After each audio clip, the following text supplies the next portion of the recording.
Yeah.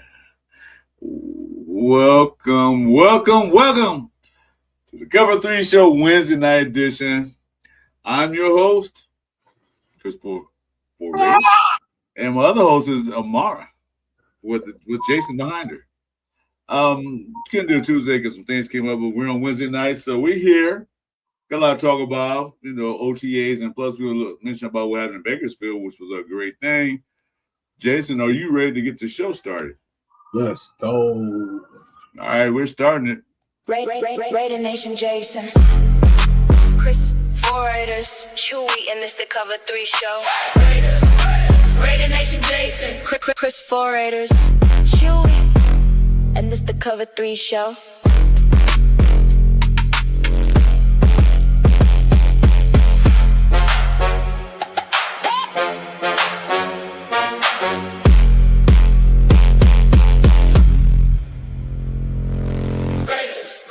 Raider Nation, Jason, Chris, 4 Raiders, Chewy, and this the Cover 3 show.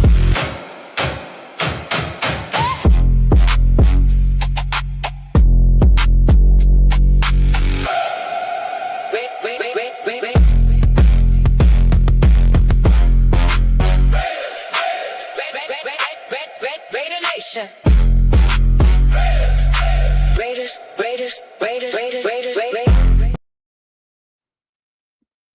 Hey, welcome back, guys. Welcome back. Whew. How you feeling, Jason? Still catching up on rest, but doing good.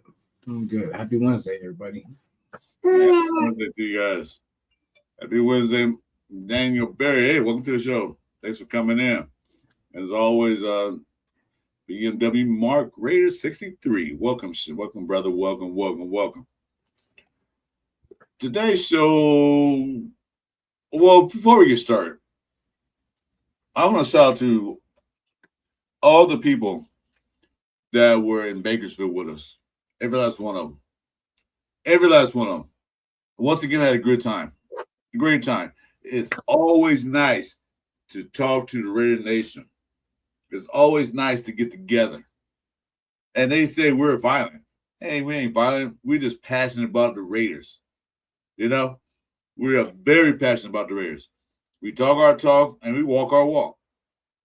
Shout out to all those. And especially shout out to that who wasn't in the Bakersfield function with us. We went to a bar, an after party bar.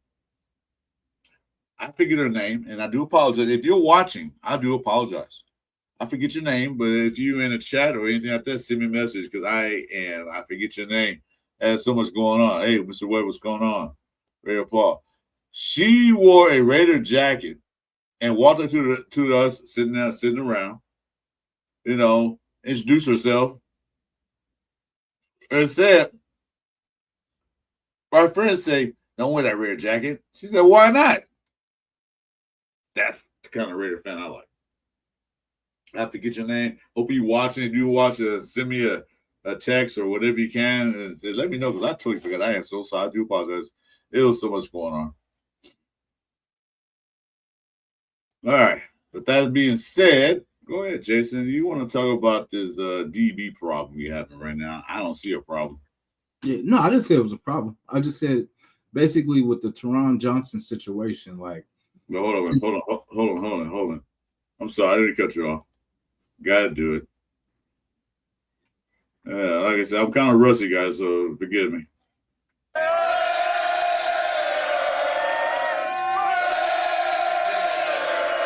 I apologize.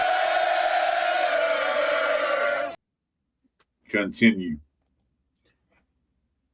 So with the Taron Johnson situation, like with how our DB room is, pretty much everything is up for grabs, right? We haven't had a legit slot corner, in quite some time since I guess the Meek and Nate, Nate Hobbs days or whatever. But like the thing with this holdout, because me and somebody else were talking about this too, like, and with what we have, pretty much everything's everything's up for grabs. Because like there's rookies coming in we don't have really a lot of veteran presence besides like a, like Pola-Mao that's been here, for a minute, Jeremy Chinn. So is it worth us investing in a slot corner? You know what I mean? Like with what we got a lot of people coming in and out. We got Jeremy Chinn, which is up for a contract, which sometimes plays in the slot. There's, like I said, we don't really have a slot corner. And, we brought in Stooks, we brought in Taron Johnson, all these guys, but they're still young. So is it worth investing maybe, another couple years just until the guys get situated? It's kind of, you can look at it different ways. Like, is Pola-Mao going to be here past, next year? Like, is this, is Jeremy Chinn going to be here past next year? After this year? You know what I'm saying? So is it worth investing a couple years in Taron Johnson? His thing is over the guaranteed money, which, nobody wants to play for nothing. But is it worth it? Like, is signing him replacing deficiency in our defensive room? I know we have high hopes in our rookies, coming in, but at the same time, we would definitely want a vet presence. They've been to the playoffs with the Bills, multiple times. They've battled, some good offenses in that AFC West or in that AFC, playoff. So I just, is it worth it? Because we're kind of saying like, it doesn't matter, whatever. But is it worth it? Because can this be an investment? Because right now it's a rental. If you look at it, we traded for him. So we kind of don't want this to go to waste. We can make this into a profitable situation. But I don't know if he'll accept what we're trying to give him. I don't know how much he wants. But I think it would be good because for what we have in our secondary, until we see our rookies come in there and, take over, it'd be good to have a vet presence in there. Well, I don't know how much money he wants. They haven't specified that. Only thing he wants is guaranteed money. The difference between getting paid and getting guaranteed. Because, he's up there in age. He's not that old, but he's not that young either. So he can get in there, something happened to him, and he's out. He wants guaranteed money. So I'm sure that the Raiders are working on a contract for him. I don't know how many years. I don't know how much. Nobody knows that but the inside source and the Raiders. But the thing is that they traded for him, so they saw value in him to trade a pick for him. You know what I mean? And they did before they had the draft. So they wasn't sure what they were going to get in the draft. So to play it safe, let's get this guy now. Who's a good player. Even Aaron Rodgers said, man, I didn't like this guy's a good guy. Aaron Rodgers said that, take it for a grain of salt if you want to. But to say that, he's a great person. He's one of the good DBs. So Raiders traded for him. Now they traded for him knowing the fact that he have a guaranteed contract when they did trade him. So they knew he had to work those bugs out. And like I said, if they don't get a contract ready by training camp, which is mandatory. See, this OTA is not. This is voluntary. This is not mandatory OTAs. Not yet. This is voluntary OTAs. And pretty much 95%, 97% of people showed up. I think one of the linebackers, either I'm gonna say Dean, was it Dean? Or one of the other guys didn't show up because his wife's graduating, so he had to be there. And then another guy didn't go there because he had his first baby. Now I forgot all the names. I saw it early and I fell asleep on it. But those guys had excuses. But if he's not there doing mandatory OTAs and training camp, that means they did not work on a contract, they can release him. Because they don't pay him. It's not guaranteed. So they're looking at it, the situation. They say, well, we drafted some guys. I know they're rookies. All right. So we have our options. What do you want? How much do they pay you? If it's too much, no. They don't have to worry about it because he has no guaranteed money coming. So Raiders won't lose anything. To the chat, who is our slot corner? Who would you guys like to see right now without Taron Johnson or with Taron Johnson? Who would you guys like to see play that corner slot corner position? Well, they got options. I mean, you can put Greedy Vance in there. He's still on the team. Well, they do have options. They have their deep room is full. Let's see, 1, 2, 3, 4, 5, 6, 7, 8, 9. They got 9 DBs in the room. I mean, until they can't find somebody out there that can fulfill that need. Because Stoops, I think, should play free safety. Because he can all cover all over the field. It kind of Masses could play slot. He can play corner. See, what they drafted was guys that can play multiple positions in the backfield. You know what I mean? They're controversy. Controversy. They you know what I'm trying to say. Yo, what's up? Biracial. No, it's funny. Yeah, they can play either position. They can play safety, they can play slot corner. So they do have options.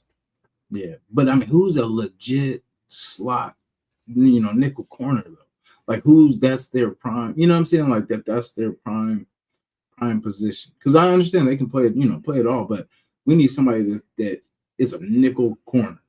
You know what I'm saying? That has versatility. Well, we have to wait and see how training camp goes and everything else, because there's a lot of position battles going on right now. And so we have to wait and see. Like I said, since they drafted so many DBs and UDFAs, they have their options. I'm sure they're going to test everybody out there besides Stokes and, of course, Chinn. I don't think they're going to play that. They might put Pola-Mao out there. Because one thing about slot corner, he has to actually do a lot of tackling.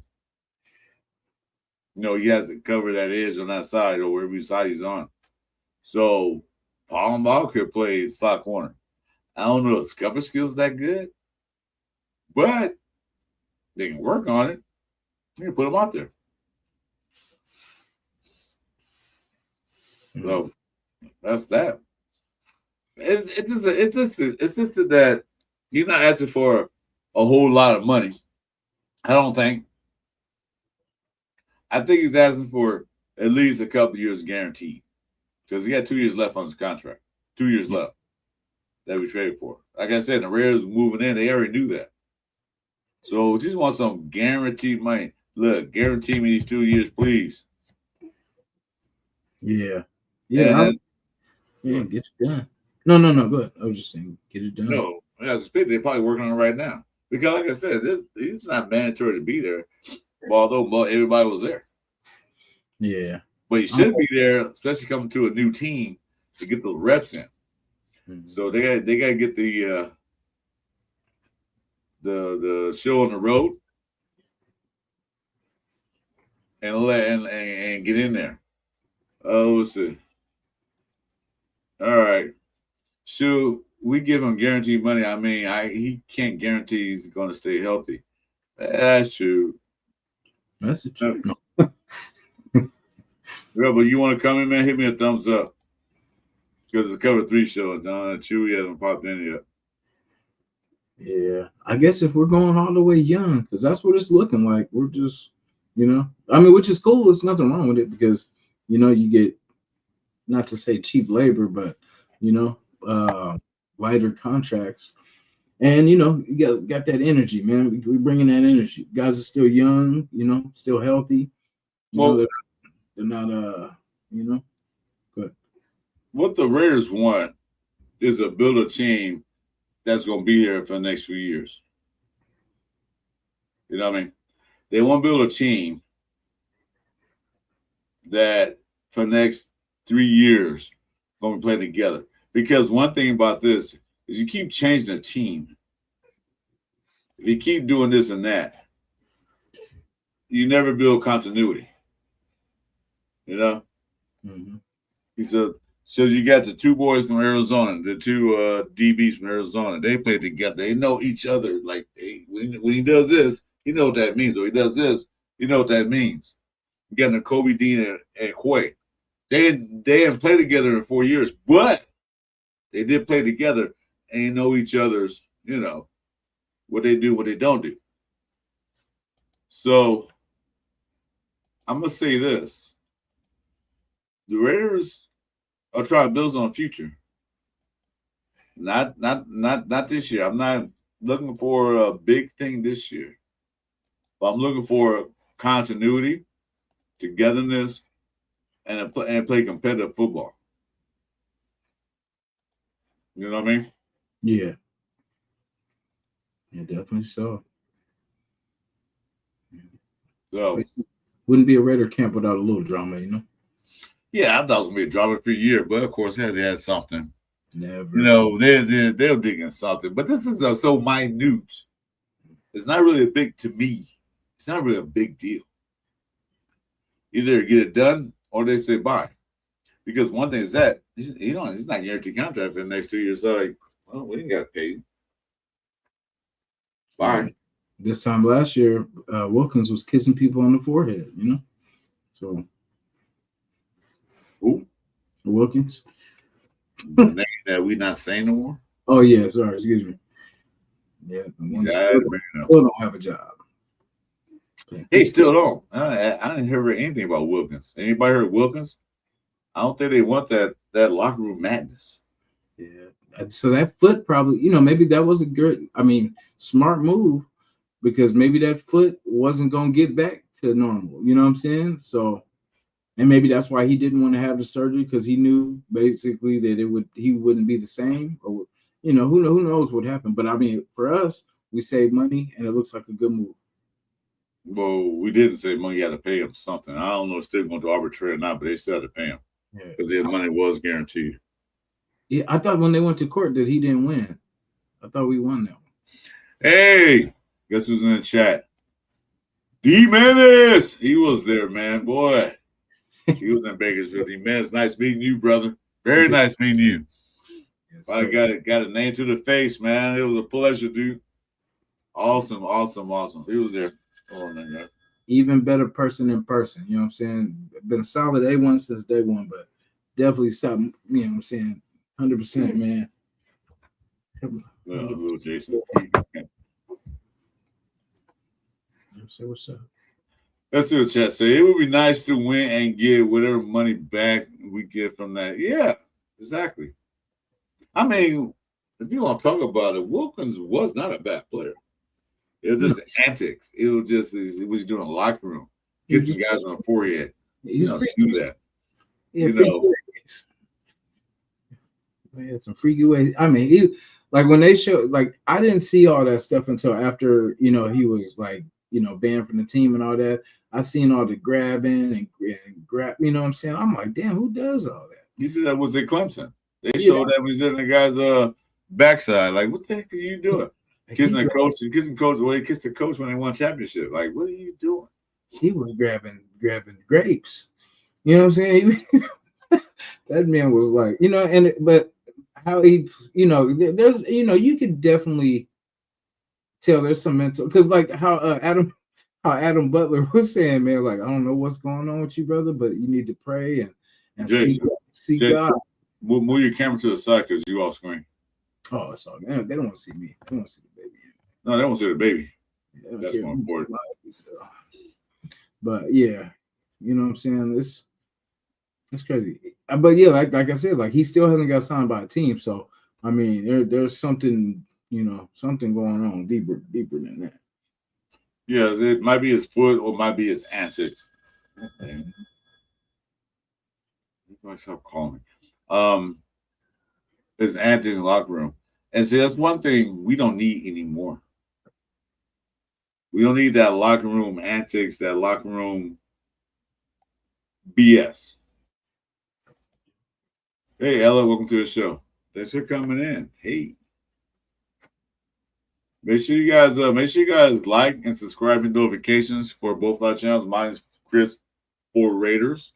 And it is my man Raider Nation Jason, my homie, my homeboy in crime. Well, we don't do any crime, but we did some crime Saturday. Not that we go to jail about, so just kidding.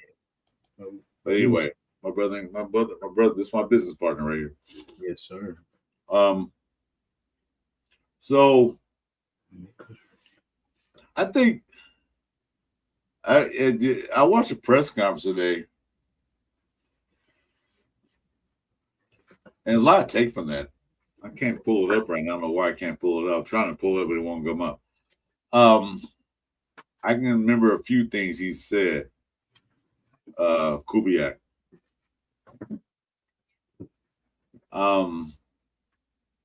We talk about Brock Bowers. He called him a robot. Robot. He just like, they asked about Brock Bowers. Said Brock Bowers is like a robot. I don't know if that's a good thing or a bad thing. What do you think? Yeah, I mean, he's a cyborg more than a robot. Yeah, because I mean, he's just all serious business, you know. And I like that, you know. We don't need the antics. We don't need, you know, we need production more than anything. You know what I'm saying? And I like the brother, man. Like he's built different. Like we when we drafted him, there's no question that he wasn't worth that pick. Literally, he was our best receiver. You know what I mean? And he's a tight end. You know what I'm saying? Like we haven't had that since what's his name? Since Zach Miller. You know what I'm saying? Or Waller. You know what I'm saying? Something, but it's crazy. Like he's just different. Like he's a hybrid, which really brings value to Mayer. You know what I'm saying? Because like if Mayer is used as the traditional tight end role, like and they just use Bowers as a flex, you know what I'm saying? Just flex him to that wide receiver. That'll take the pressure off the wide receiver room, and then that'll still let Mayer get the catches, get the opportunities. You know what I'm saying? We could be dangerous, man. Like that's why I kind of like having Kirk too, because he's gonna get Mayer involved. He loves tight ends. That's the thing. Him and Brock are gonna eat. You know what I'm saying? So this season's gonna be crazy, y'all. Like it's gonna be. At least I know our offense is going to be better because that's the one thing. At least Kirk can keep us, you know, keep us afloat. I mean, he's going to dish the ball. He don't do that. The thing he's not BS. He's not going to be running around like crazy. He's going to get the ball out of his hands. He don't like taking hits and all that either.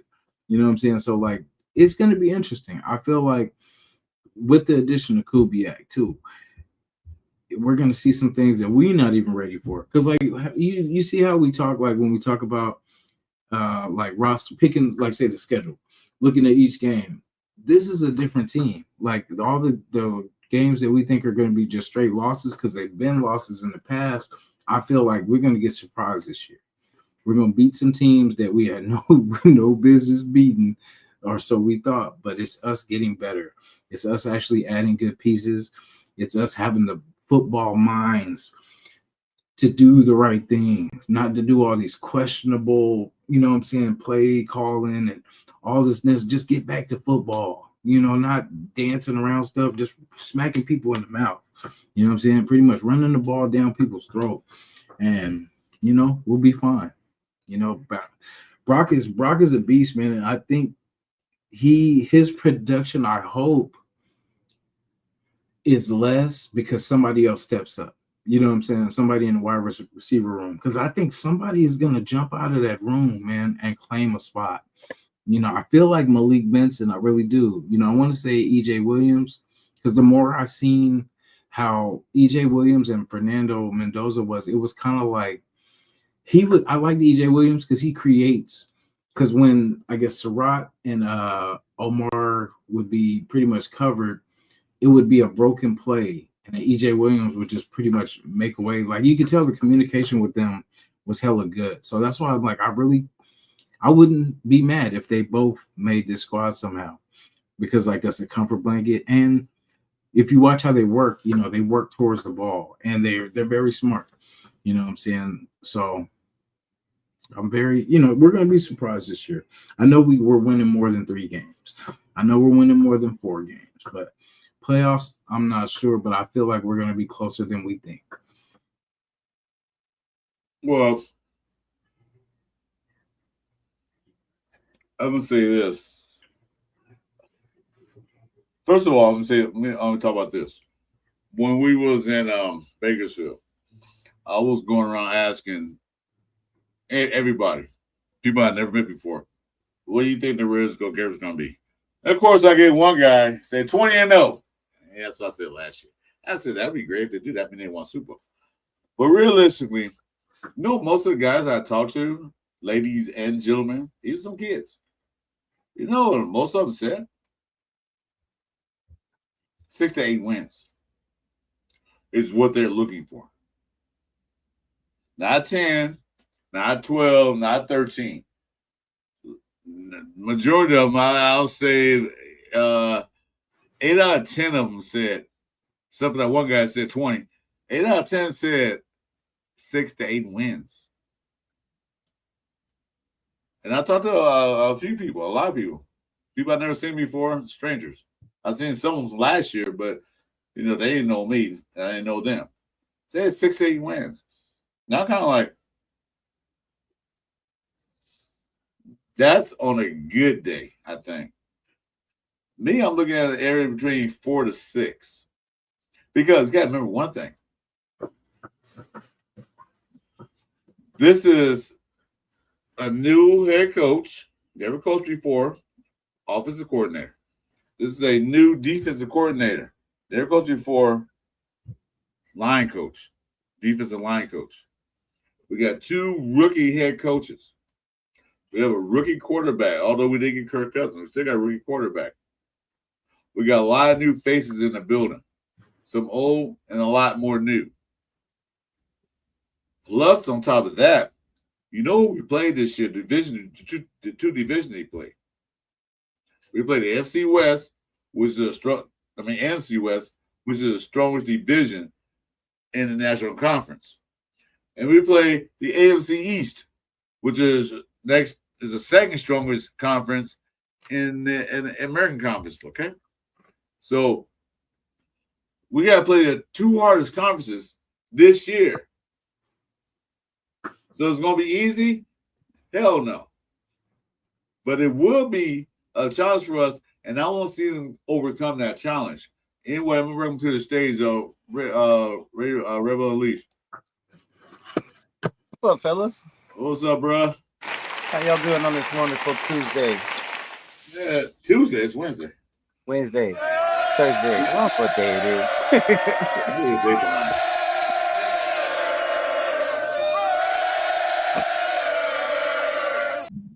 Yeah, well, like I said, we got a tough schedule. Well, we always have a tough schedule. The Reds notoriously, every freaking year in existence, they had a tough schedule. One reason is because the AFC West is tough. But other than that, the NFL loves to screw us over on the schedule. What? No primetime games? We play all on Sundays. Then we got 4 games against all playoff teams. Yeah, they did as good. We play 11 playoff teams? I guess 9 if you count Kansas City. If you don't count Kansas City, but everybody thinks Kansas City's going to be back in the mix, so possibly 11 playoff teams, and then we don't even know the teams like the Titans or I don't want to say the Jets, but those other teams that could be good. The Saints could be good with Tyler Shuck. I mean, they got Jordan Tyson, so I mean we got a tough schedule no matter what, but I wouldn't want it any other way, man. We have that every year. Let's see what we got, first year 1. I heard you say something about the expectations are 16-0. Man, that's crazy. But, let people believe. If they want to believe, I don't hold nothing against them. If you want to let yourself down thinking we're going to go undefeated, that's fine. I seen 10 wins on the schedule that, could possibly could go our way or could not go our way. And, so that's my ceiling. I think 10's the ceiling. I think the 6 should be the floor. And, let the chips fall where they may, shall we say, in Vegas, right? Yeah, he's at 20-0. 20-0 means that you want everything. You want Super Bowl and all that. Yeah, but I'll take that all day. People, give me 20-0, please. People What do I got to do? People have their confidence. They're gonna be confident. Yeah, I wish that would happen. Yeah, be honest with you, but when reality sets in, like, yeah, that's sorry, but you never know. But yeah, that's what you call a Raider guy who's faithful. He's faithful about his team. He wants to win. So I ain't mad at him for that. We all want to win. We're thirsting for wins. 7 wins in the last 2 seasons ain't gonna cut it. You know what I mean? Like, that's crazy. I mean, our record is what, 146 and 240 something. Like it. I mean, it's just absolutely ridiculous. We have to turn this ship around, and we got a long ways to go. So one game at a time, right? We have a schedule. Yes, it's rough, but let's focus on Miami, and then how that goes. Let's focus on the Chargers, right? And then let's focus on the Saints, and then let's focus on the Chiefs, right? We can all give schedule predictions, right? Because that's what everybody wants to see. It's going to get clicks. It's going to get people in. It's going to get conversation, right? That's the conversation. Sometimes it's going to get riled conversation, and people are going to get heated over other people's opinion. But man, that's what we do. That's why we love this shit. That's why I do. Yeah. Well, I'm not gonna give my prediction. I just said, looking at outside in from what they're building, I just said 4-6 win. Like, you happy with that? Of course not. But I'll be satisfied to see them play better games. Because I can't see another game like last year. That Kansas City game that was the worst game I've ever seen in my life. 30 goddamn plays in the whole game. I want to see it be more competitive. And the games they can win, they should win. That's what I want to see. Because we're new, so a lot of other teams we're playing. They got new players. We got new players. We got a new head coach. The other team got a new head coach. Their first or second year. So we don't know how it looks until we see it on the field. Till we see it after the first, 3 games? I always judge football by the first 3 games. Oh, sorry. What? You know how the Bears playoffs, when they played the Packers, like when they won that game, and then after the game, the coach Bill Johnson's like, man, F those guys, man, I hate those. That's what I want. Like, I want somebody in here, man, that like just hates KC as we all, you know what I'm saying?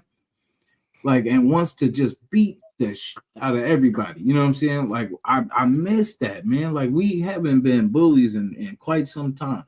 You know what I'm saying? Like, we used to be the bullies of the league, man. Like, and now we've been punked by everybody. It's crazy. But most of the fans ain't seen that, right? Most of the fans, they watched that on tape. They weren't around for those days. They didn't see us get to be bullies. That's all a myth now, right? The past is the past, bro.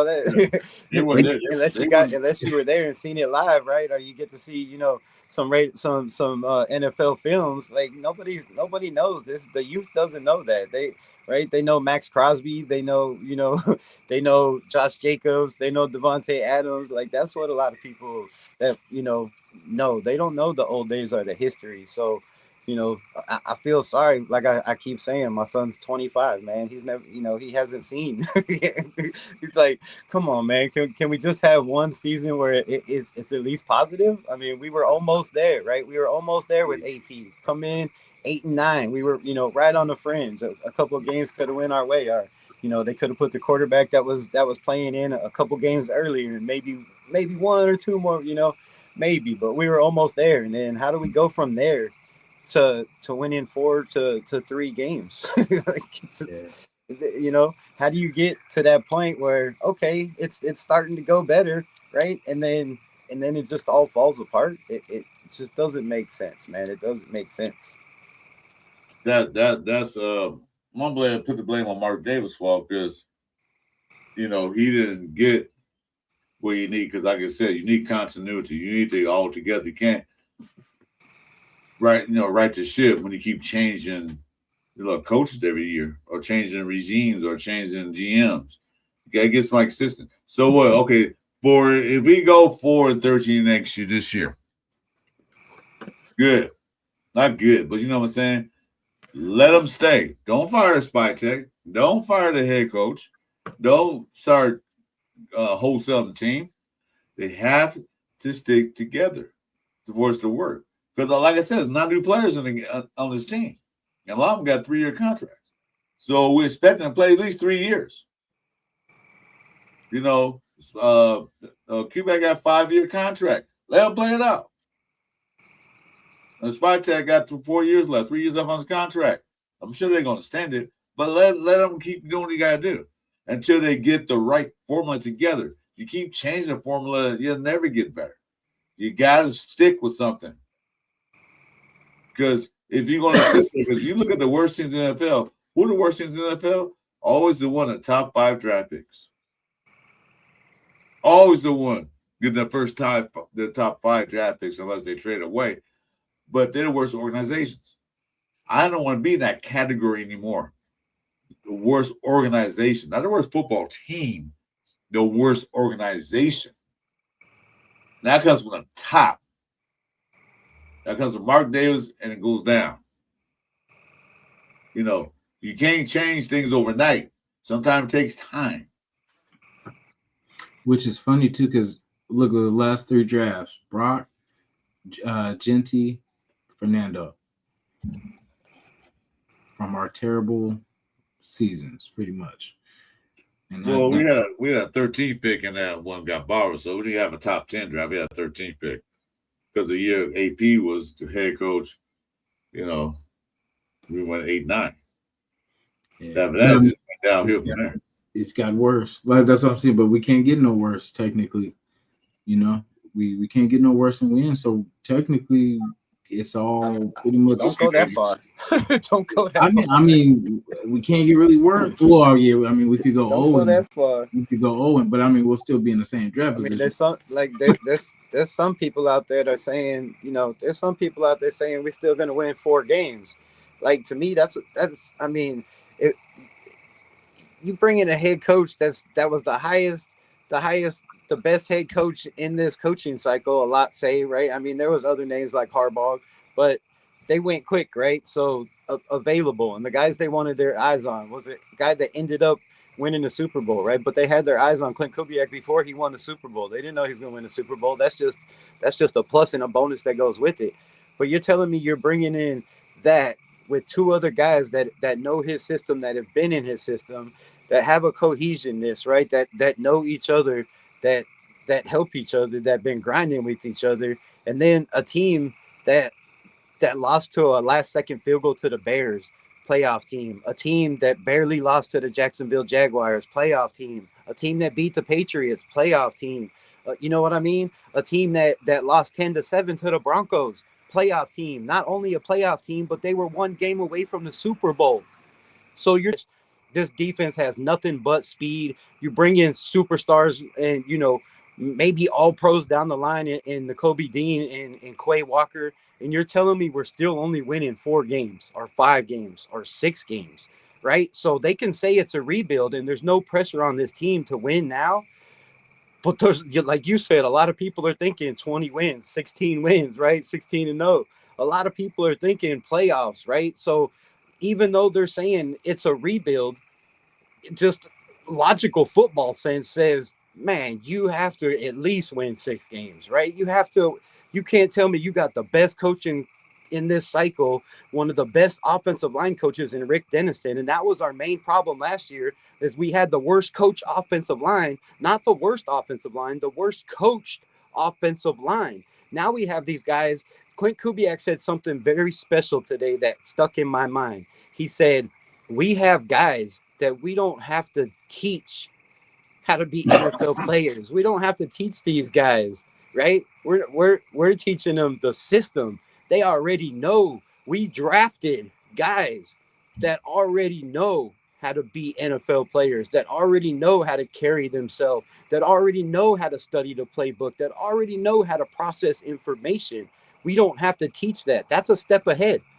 So I can't get on board with 4 wins with the steps we made. Now I know it's a rebuild, and they said that for a reason. But you can't tell me that they're not preparing to win every single one of these games that they're going out, no matter who the quarterback is, whether it's Kirk Cousins, whether it's Fernando Mendoza, Aiden O'Connell, or Jacob Clark. It doesn't matter. They're going to prepare to win these games. Now, can we win some? Can we lose some? Yes, but it's the NFL, right? Any given Sunday, you could have the refs make some bad calls. You could have a fumble, late on a drive that turns it around in a close game. You know, you could have an interception run back for a touchdown like we did 2 years ago with Gardner Minshew when we were in that game with the Broncos, another team that, you know, was a playoff team that year with Gardner Minshew. And we're winning that game at halftime. We're up 7-3 or 10-3. We're up 10-3. And we're getting ready to drive down and score again and put it to 17-3. And he throws the interception for a touchdown and they run it back. And they tie the game 10-10. And we lost 34-10. Yeah. One mistake. Why can't we be that team for one year with Kubiak, who's all about God, right? Can we get a little faith in the building? I mean, you have Aiden O'Connell, you have Clint Kubiak, you have right, you have Mendoza. All these dudes are all about God and faith. So I feel like there's got to be a little luck on Raider Nation's side for one time, just one season, man. Can we get a little love in the building? And I believe all these teams, yes, it looks rough on paper, but I feel like they just don't know what's coming. They have no idea. The way these guys are talking and the way they feel, right? Everybody's talking about Clint Kubiak's all about business, right? It's short. The practices are short. You hear all this talk about it's business. It's business in and out. If you don't know the information, you're not going to be here. You're not going to get on the field. So that's a big difference from the last 3, 4, 5, even 6 years, right? Even when Gruden was in the building, it's different. The practice already the last 2 days have been, you know, all we hear is reporting on X is like, man, this is different. This is different. It's get in, it's get out. Kubiak said, I'm not trying to waste these guys' time. And I believe he's trying to say the same thing. I don't want you wasting mine, right? So if you're not coming here to give 110% and trying to win games, nobody's thinking in the building it's a rebuild. They just put that out there and that's stuck in everybody's head. It's a rebuild. We're not going to be good. I just feel that's what the players they interviewed. They talked to Gente, they talked to Colton Miller, they talked to Stokes. I like Stokes' interview; it was great. But he said he's all ball, and that's what a head coach is supposed to be about. This is a business. We're here to win games. We're not playing games. If that's the case, we'll go out to the park and throw football around. We can do that. That's nothing. But we're here to play games. We're here to win games. We're here to win football games. This is business. You can have your fun stuff later. After we play that game, we can go have fun. If we win, we can have fun if we lose. But it's all strictly business. He's his first year head coach. I'm sure there's not a lot. I don't think there's a lot of stress, but it's a lot of pressure on him to prove that he deserves to be a head coach. Not to us, to himself. Because I said that for years. We need an offensive mind head coach because the last few years we had no offense. We had no offensive coordinator. We had none of that. We had a decent defense, but none of that. So Kubiak said, okay, I'm going to return this whole thing, flip it on the backside. We can become an offensive team. And what he's doing right now is strictly business. Going by, this is what we're going to do. Like he said today, this is OTAs. This means really not, get everybody in shape to get ready for training camp. Because once training camp starts, you talking about business now? Wait till then. You're going to be really strictly business. If you can't handle it, then there's a front door over there. You can see your way out. That's what it's all about with Kubiak. I like his approach to the system. I like the approach that he took the stickers off. And they asked a question in the press conference, how do they get their sticker back? They got to earn it. As a team, he said, yeah, as a team. So not just one individual get one sticker. He said a whole team has to earn the sticker. That means all of us together. What was that thing the 4 Musketeers or 3 Musketeers say? One for all for one. Right. That's the mentality he's putting in there. 3 Musketeers. 3 Musketeers, 4 Musketeers. I don't know, 5, 10. He said the 4 Musketeers. I don't know. Yeah. Movie called 4 Musketeers, and it was the 4th Musketeers. D'Artagnan. We got 3 people on the screen. He still said 4. Well, it was 4. There was the 4th Musketeer. They never called it. It was 3 Musketeers. I remember all the dates, those Pontius, and what's called D'Artagnan was the 4th one. Anyway, ridicule me all you want to. But yeah, so Kubiak, man, he said another thing. He said the Raiders brought me in to change this offense around, to be the offensive coordinator. So I'm going to spend my time with the offense, and I'm going to delegate special teams to the special teams coach, right? Defense to Robbie Leonard, right? I trust them to do their job. I don't have to be over there involved. My time's going to be with this offense and getting this offense together because that's what they hired me to do, right? So he already knows what's going on. He could run the team. He can be around the offense. He trusts in his guys. He trusts in the guys that they brought in. A lot of the guys he worked with, right, he brought in. So he already knows these guys. He has faith in what they can do and how they're going to help Rob Leonard on the defense and how they're going to help what the hell's I already forgot the special teams coordinator's name. But yeah, right. So they already brought in these guys that they trust, that they've worked with. They know what they got. They know what they bring. They know how they teach. And that's the biggest thing is teaching, right? Last year, we've seen our head coach jumping on guys and doing frog splashes off the top ropes and elbow drops and shit on people. He wasn't teaching nobody nothing. We're not trying to learn how to do a suplex and power slam. we're trying to learn football technique. So this dude's out here, trying to do WWE. This year it's all business. Dude, Kubiak don't smile. He's serious. He's straight to the point. And you can already tell from the first practice, right? You didn't see nobody. I went back and watched some film that I had from last year, just OTAs. And you see guys, standing around, guys talking. There was none of that in this. I seen everybody in line, right? guys ready to take their next step. The quarterbacks, when they were changing in and out, all four of them were like, boom, in, ready to go, right? There's no lagging. It's everybody's has a pace. And the fact that he said, two of our biggest stars, Ashton Genty and Brock Bowers, are all gas, no brakes constantly. Yeah. I mean, now you have two guys on the offense that are the same as the Max Crosby leader on the defense, all gas, no brakes, right? His name is Joe. His name is Joe D. Camillus. D. Camillus, that's it. D. Camillus. Yeah. I knew it was something D something, and I didn't want to say it wrong. Yeah. Yeah, but like you said, if you watch the practice, it was all business. They were, like I said, Pete Carroll wasn't sitting there pinning somebody down and 1, 2, 3 tag. They're not rolling around in big ass balls and like doing all that. Yeah, no, they're down there. I mean, I can see having fun sometimes, but then again, for right now, they had their fun last year. Go to Top Golf. They had their fun in practice last year, and what did that get us? 3 wins. So you got Circus in Vegas, man. Go there, have fun. Exactly. When the practice said and done, y'all go do what you want. We can't control you guys' outside life, but for right now, while you're on this field in this organization, you're gonna do what you're supposed to do. Fun games stop. I mean, they'll have fun games during practice, of course, but the ball, the pin and blank, WrestleMania, and all that stuff, that's out the door. Yeah, that was just way too much, man. They did all kinds of crazy stuff. Had dudes running around on other people riding them like horses and shit. Like what are y'all doing out here, man? Just teach the fundamentals, and that's what I like about Rob Leonard, right? He said, like, I don't need to give these guys a whole bunch of information. We're gonna start with the fundamentals, breaking down, tackling, right? Tackling 101, hands in the correct position, right? Feet in the correct position. Right, broke down in a correct position, not trying to clothesline people or doing a flying body press to tackle people like I seen a couple times last year. Guys just leaving their feet,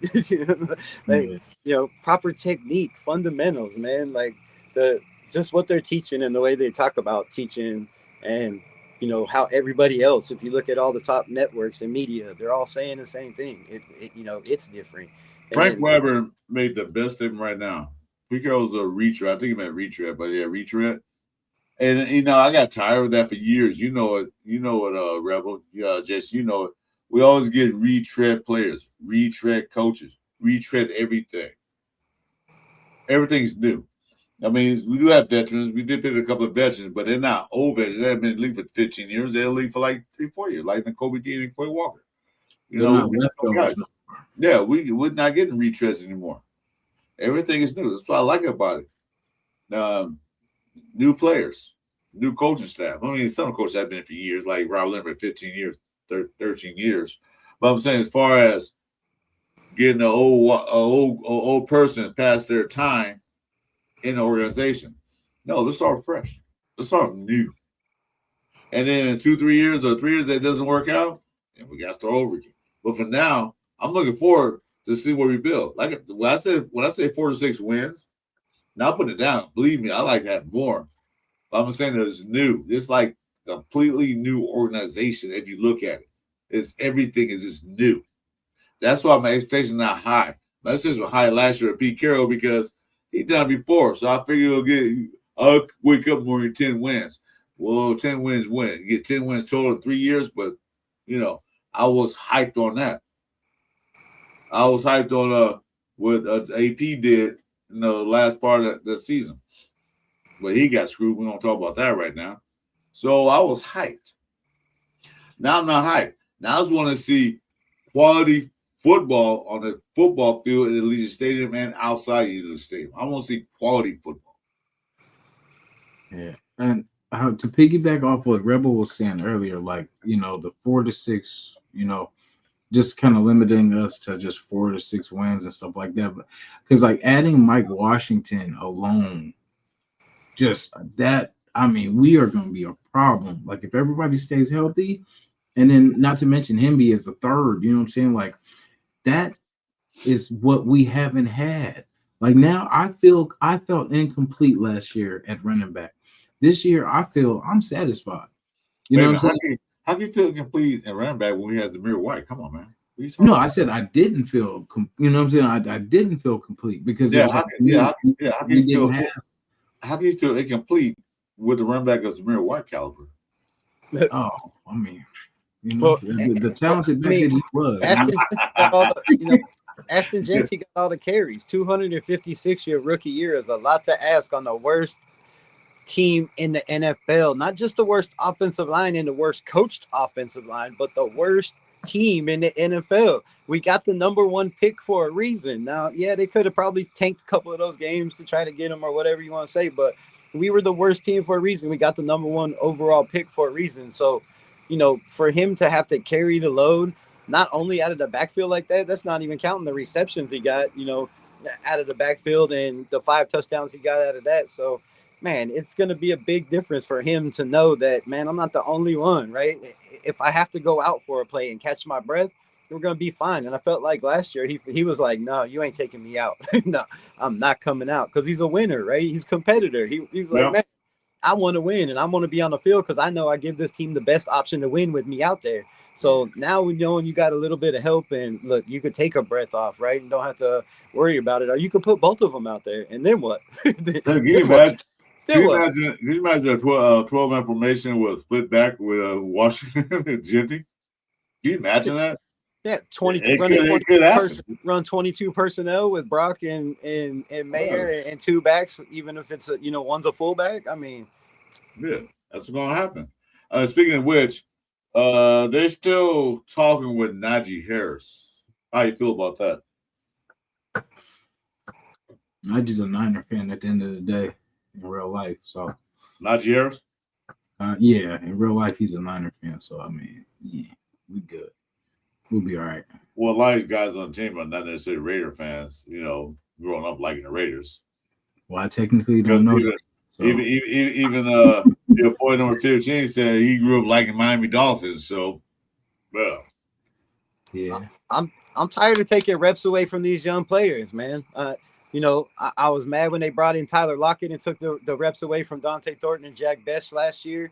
The man did nothing to help us really, but he got way more targets than he deserved, right? I'm tired of bringing in, quarterbacks to play in front of the guys that were drafted here, whether they like them or not, right? Let the kid play, man. Like, so, you draft players. We have a general manager that talks about developing guys in the building and giving them opportunities. So why do we keep, bringing in guys to take away reps and the learning and slow down the learning curve for these young guys that we have that could be the future, right? You don't want to take reps away from Mike Washington or, Roman Hemby or Dylan Labe or whoever's going to be back there.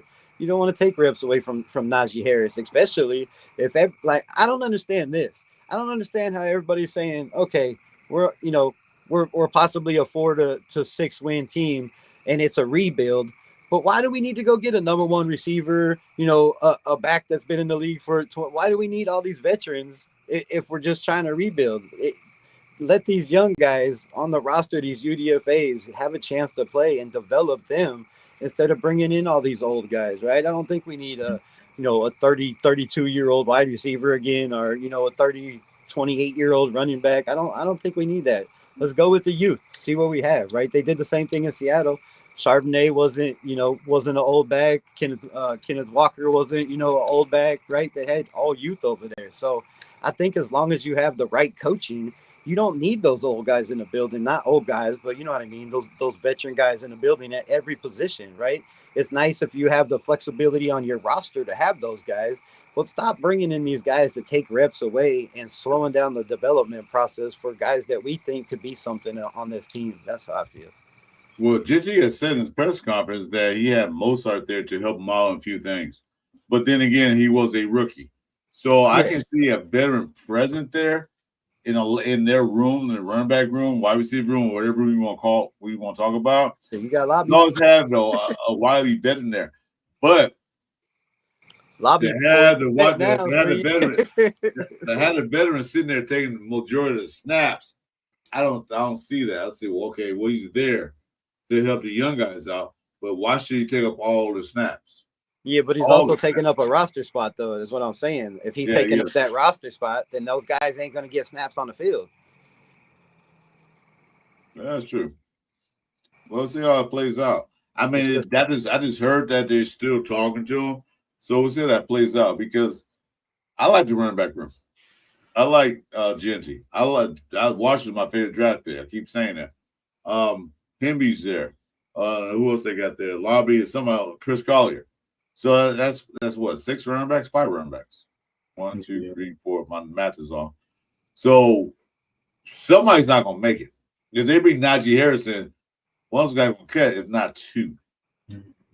I mean, Najee would be an upgrade over Lobby, of course. So, if you look at it like that, if we bring in Najee, that's definitely an upgrade over Lobby, which will be kind of that odd man out. So, I'm always looking to upgrade, but I would definitely want the young guys to get some play and say, hey, if they get hurt or something like that, then you can, throw in Najee or something like that. But for really, we got to power back with Mike Washington. You know what I'm saying? So everything that Najee can do, Mike can do too. You know what I'm saying? So and plus Najee's been injured and all that kind of stuff too. Damn near blew his eye out last year or whatever too. So it was, it was a lot going on. Well, okay, where that place Lobby is, because where would he fit? Because they said, well, he'd be special team players, but they brought in guys to do the kickoffs. They brought in that guy Young, Derek Young, to do kickoff returns. Damn good kickoff return too. I don't see where Lobby fits in this room. He really doesn't. They had 2 last year. I don't know if they will this year, but most teams on kickoff returns have 2 guys back there. Yeah, one on each side. Is definitely out. You know what I'm saying? And Lobby was our best gunner last year on the defensive side on kickoffs. He out there making tackles and tackling dudes for loss. As soon as they touch the ball. So he's that aspect too on the special teams that a lot of these receivers that are running kickoff, these cats that are running kickoff and punt returns, they're not special teams. They're not tacklers on defense. So he brings both sides of the special teams. He can play on the offense and the defense. He's fast, he's solid, he's big. So he's damn good at tackling as well. Okay. So basically he'd be a special teams player. So 1, 2. Well, I mean, that's what he was last year, and he was listed as a running back, but he was the kick returner, kickoff return. This right now we have 5 running backs, so I don't know. It might keep 4. I don't know how many you're gonna keep. So I like the running back room. I don't see a need for Najee Harris. I don't. I mean, he's a veteran, that's fine, but I see no where we need him. So. Last year, I would have brought him in last year. This year, no. Yeah, I'm happy with the running back room. How do you guys feel about the running back room? Yeah, I'm good. I mean, I like the way it is. Najee before the draft, but after the draft, I'm cool now. After they got Washington, they scratched the itch that I had for running back. So, I'm more focused on I agree with what you said about the wide receiver room earlier. Like we need to decipher who we have now. You know what I mean? Instead of bringing somebody in, we need to see what we actually have. Like shake this tree, shake this wide receiver tree, and see who is worth a damn. And pretty much go from there and see what we got, because we'll never know until these guys get on the field. We get them in real game action when it counts. And do they deliver? Do they catch it? Or do they let it slip away? So we need to see that. We need to see that. And it's gonna, like I said, this is the perfect year. This is the perfect year to test out everything. There's no pressure. We don't expect a Super Bowl.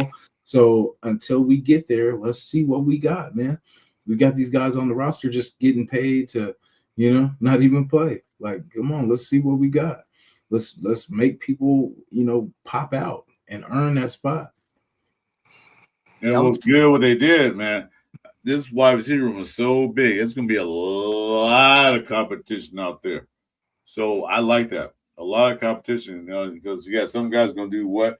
And they said, we need number one receiver.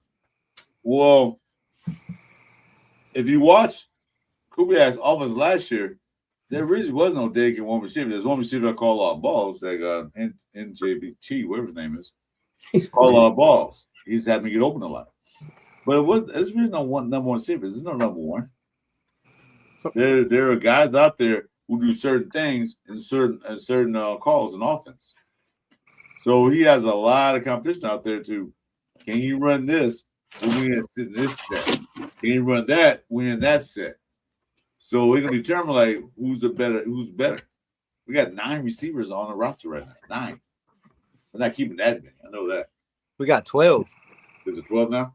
It's 12.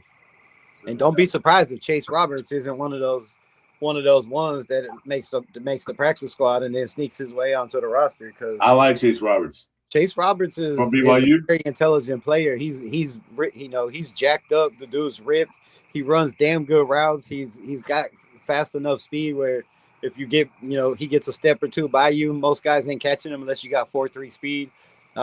He's just an all around good football player. He blocks well as well. So those hard hat guys that are versatile, that you move around from different positions. That's what we keep hearing them preach, is they want guys that can play different positions. So he's a guy that plays special teams, both sides, and he can do all the hard hat dirty work, kind of like Jacoby Myers that we lost, and like Jack Best is probably going to do. So I'm surprised he didn't go drafted. He's in UFA. I'm surprised they ain't drafted. That dude is like 6'4", 210 pounds. Yeah, I'm like, he get drafted. Don't pick him up. But he's sneaky good. He's sneaky good, man. I'm surprised he didn't make the job, like you said, the practice squad either, because the guy's big.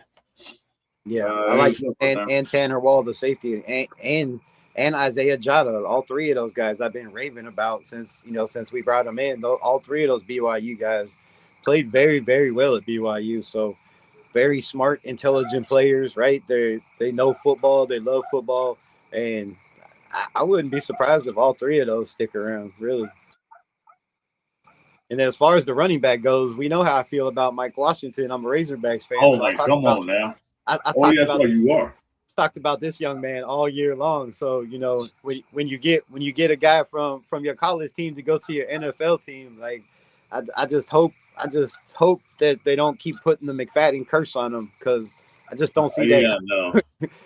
He's McFadden 2.0. No, he's not, bro. He's been healthy throughout his career, right? He married McFadden. A lot. Jason tell you, when we were doing our mock drafts, I had him all my mock drafts. Yeah, I had him on. He kept, he was there sitting there in the 4th round, and I'm like, man, if he's not the second, he's the 3rd best running back in this draft. So to get him in the 4th round, in my opinion, was an absolute steal. He's better than Price. Is it Price from Notre Dame? He's better than him, and he went in the 2nd round, 3rd round. I think he's better than him. He just hasn't played for a team that wasn't that good this year. So, yeah, I think it's close. Jadarian Price is good, man. He's gonna be special as well. But Mike Washington, I think his biggest thing was the fumbles at New Mexico State, right? I think the fumbles, and then the 2 he had at Arkansas. But one of those was a strip from behind. around the goal line, and then the other one I think was on a kickoff return. I want to say so. Yeah, it happens. That was the best of it. You know what I'm saying? The running back never fumbled in his life. Yeah, So, yeah. Guys, you know, it's gonna happen. But when you have the number of big plays that he had on the limited amount of carries, because I mean the dude only had like 170 something carries, right? And still had almost 800 yards, and most of those were all big plays. So yeah, that's why a lot of people say he's a one cut and go guy, but I'm telling you, man, the guy has vision. He knows how to read the wide zone. He knows how to read the inside zone. He knows when to cut, how to cut, right, and then turn on the jets. So, I mean, call it what you want. One cut guy, no vision. He's gonna be special. He's gonna be special for the Raiders, and he's gonna be special in the NFL, and he's gonna be special for us, hopefully. So, yeah, I think a great asset. That 1-2 punch is just going to be killer for teams, man. You got Ashton Genty that's just gonna destroy your body constantly. Every time you try to tackle this young man, you're taking thumps, right? Like the body count last year was, I think, up to 13 I counted. So it was like 13 defensive backs that he put on their back. They were DBs on their back. And, you know, he just continues to do it, whether it was linebackers, whether it was safeties, whether it was DBs. I mean, hell, even defensive linemen, right? You have one of the best defensive linemen in the league, Justin Simmons, say this dude is a freak, right? And when you have defensive tackles like that, say, well, come on, man, this dude is a freak, bro. He was, every time I try to tackle him, I felt it. So you got a bulldozer, and then you hit him with the lightning on the other side, man. It's gonna be nasty, filthy work back there. Okay. They're saying, okay. So I'm hearing some talk about Aiden O'Connell. Somebody will say they're gonna trade him. I because that Quebec always, because they asked him about the quarterback, they asked about Kirk Cousins, and asked him about Fernando Mendoza. And he brought up he always brings up AOC at the end. Say, don't forget about AOC. Would you trade him or no? I mean, you already know that. We're gonna trade Kirk Cousins to the Jets next year after they get done getting the number 1 pick with Geno. And then basically I would keep AOC as just a backup, man. Like I would, because it's a younger option, and then plus Mendoza's there forever. So, No, next year is the last year on the contract. This year, this is final season under contract, on his rookie contract. We're cheap. We're gonna bring him back. I would not trade Mendoza. I would not trade AOC at all. Because if you do that, you gotta look at your quarterback room now. So you'll have Kirk Cousins, old man, dead, been there for a while. Then you have Fernando Mendoza, first year, and then you'll have the other quarterback. I'm trying to figure. What's his name? Yeah. I forgot which one they keep. Jacob Clark. Jacob Clark? Is it Jacob Clark? Yeah, Jacob Clark. They kept him. Yeah, I know the dude was 6'5" and 220. So they kept him. He's a big boy. There he is. 6'5", 220. Yeah, he's not small at all. So then you get rid of AOC, so your backups are 2 rookies. That makes sense. Nah, bro. Nah. That makes sense. Nah, bro. Trade. No. At least Aiden O'Connell, although playing 21 games, 17 starts, his record's not good because that's not his fault because the team sucked around him. Yeah. I mean, basically this year though, they're not looking at the third option. They're looking at either Kurt or Mendoza because basically it's just a 2-step. Basically, are they though? You never know. Really, well, are they though? So we're saying that AOC is better than Mendoza. Huh? That's basically. Well, are we saying that Mendoza's or AOC is better than Mendoza? Experience-wise, reading defenses, yes. Experience-wise, yes. I agree. I agree. Yes, he's way ahead of him right now. He's going to be ahead of any rookie, bro. The dude's done it for 3 years. He was ahead of a lot of people as a rookie coming out of college. If you compare, like I've done a million times, his first 17 games to anybody in the NFL, he was ahead. This dude has knowledge, just like Mendoza coming out of college. There's a reason he threw 5 touchdowns with 500 yards against Michigan, who was going to the, going to be in the national championship game, and he knocked them out. This kid's a baller, right? He knows football. There's a reason why Spytek said, man, I'm really impressed with Aiden O'Connell. There's a reason why Kubiak went out of his way to say, I'm really impressed with Aiden O'Connell, that nobody mentioned his name.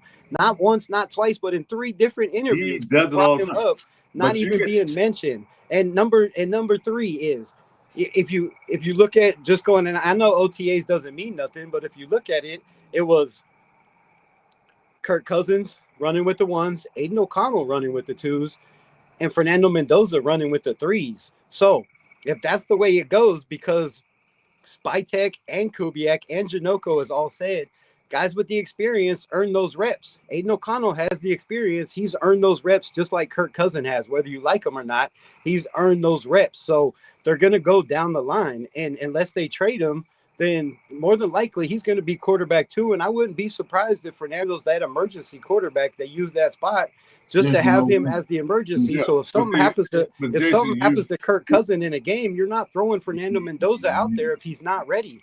You got to have that backup. You can't put him in. By that time, he'll be ready. You can't wait a minute. Hold on, Jason. You can't make a compare and contrast to Kirk Cousins. Mendoza or AOC. For one thing, Mendoza has not Mendoza have never in his life played in an NFL game. Ever. Who's the more mobile quarterback? Okay, well, you got those ticks and tacks on that. But no, it's not a tick and tack. It's what in the NFL is going to translate. Let me say this. Sam Darnold's not mobile either. Yeah, thank you. He ran on us. He ran on us. Darnold wasn't mobile either.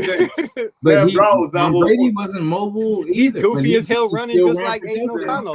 Sam Darnold's never been a mobile quarterback. Even USC was not mobile quarterback. Are you going to take a chance with so you're going to go from Kirk? Say Kirk starts the first 4 games. He goes 1-3.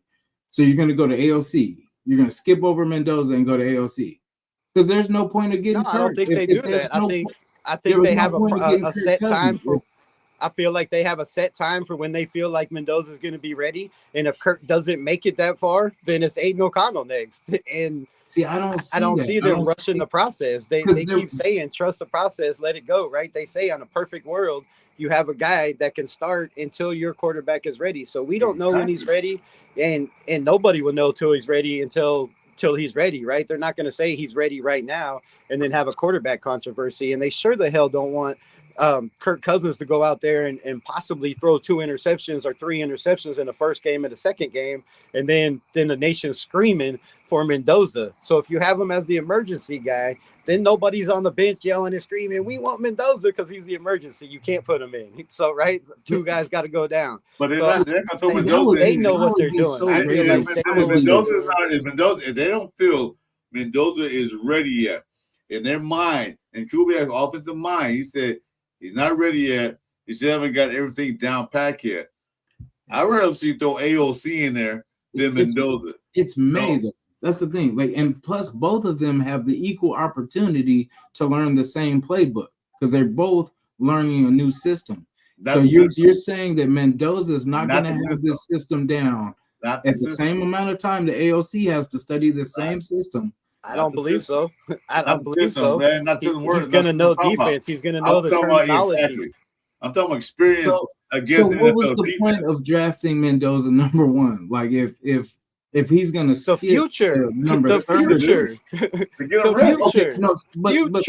But just hear me out. Like, so Kirk Cousins goes 1-3, right?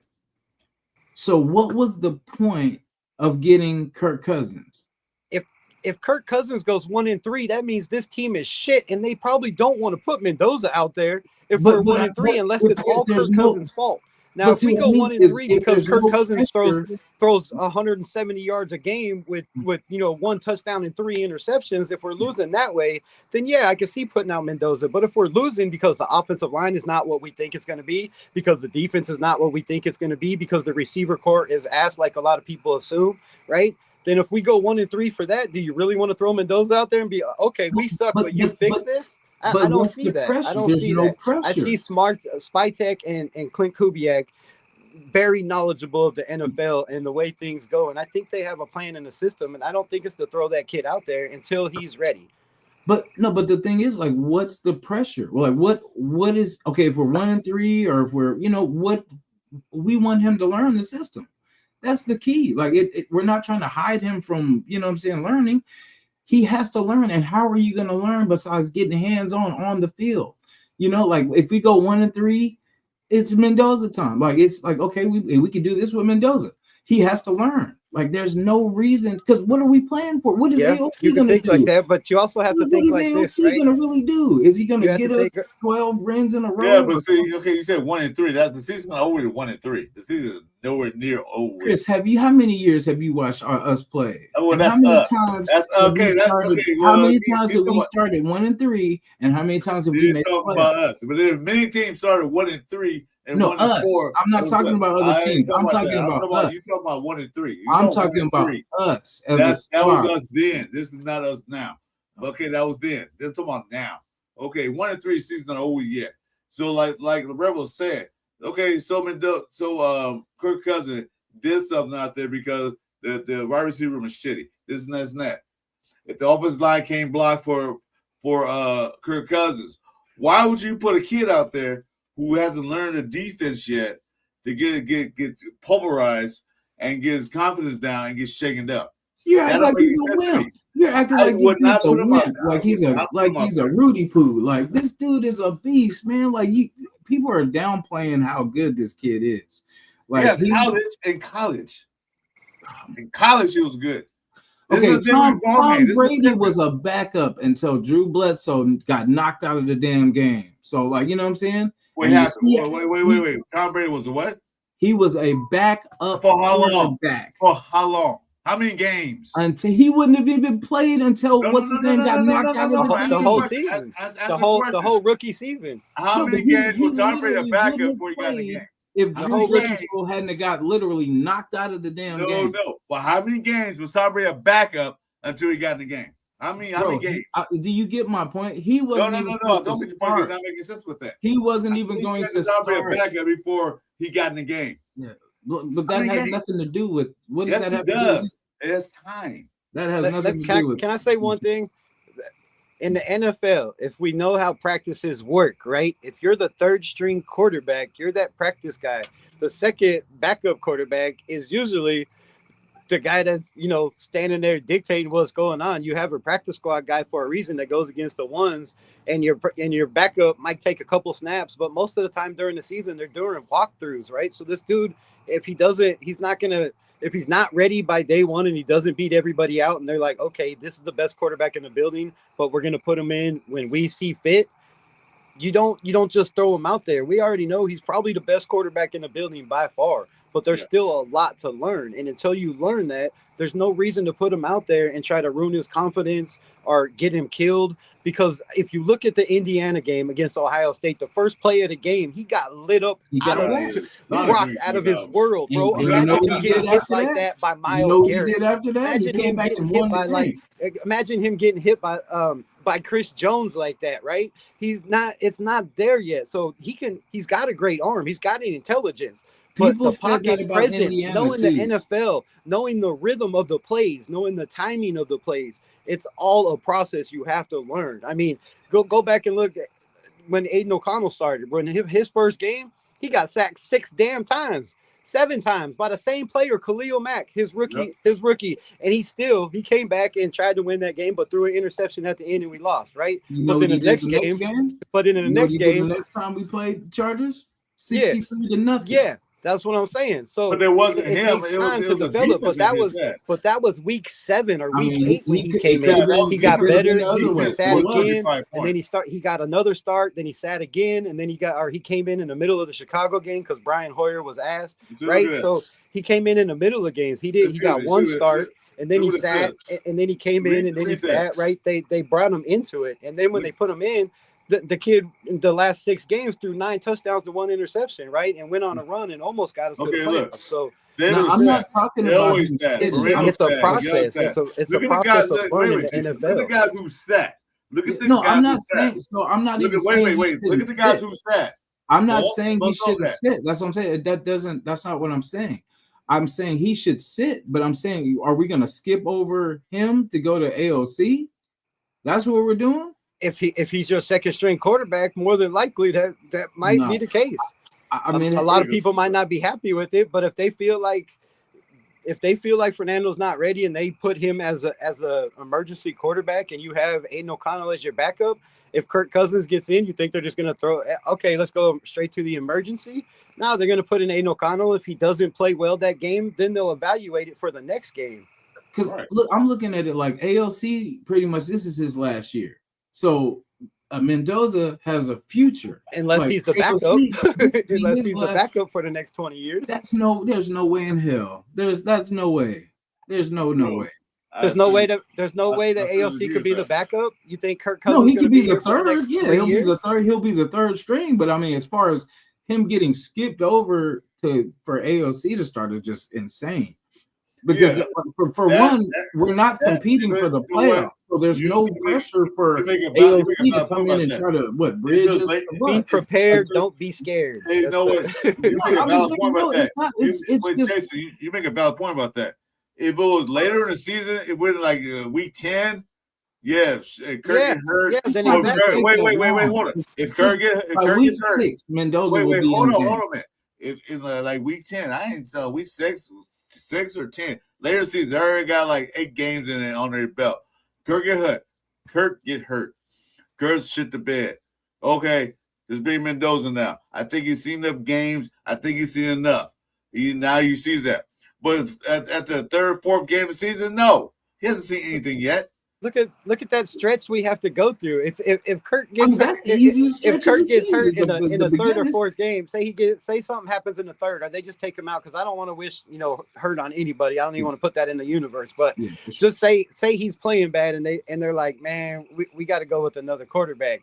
You really want that quarterback coming in against Kansas City, the Patriots, the Bills, the Rams, then the Jets, then the Broncos. That's how you want Mendoza to start his career. Come on, that's throwing the kid to the Lions. It would be all downhill from there, because you would have seen feeding him to the Lions. That you might as well have a veteran quarterback. That's why our general manager and our head coach has said in every interview, in a perfect world, we have that perfect world. You have guys that can start, and if something happens to him, you have another guy that can come in if Fernando's not ready, or they don't think he's ready. And I'm not a fortune teller. I'm just saying maybe he's ready. Maybe they think he's ready just now already, and they're like, okay, they might have it penciled in. This is the date Fernando starts. We don't know, but I'm saying there's no reason to get rid of a quarterback.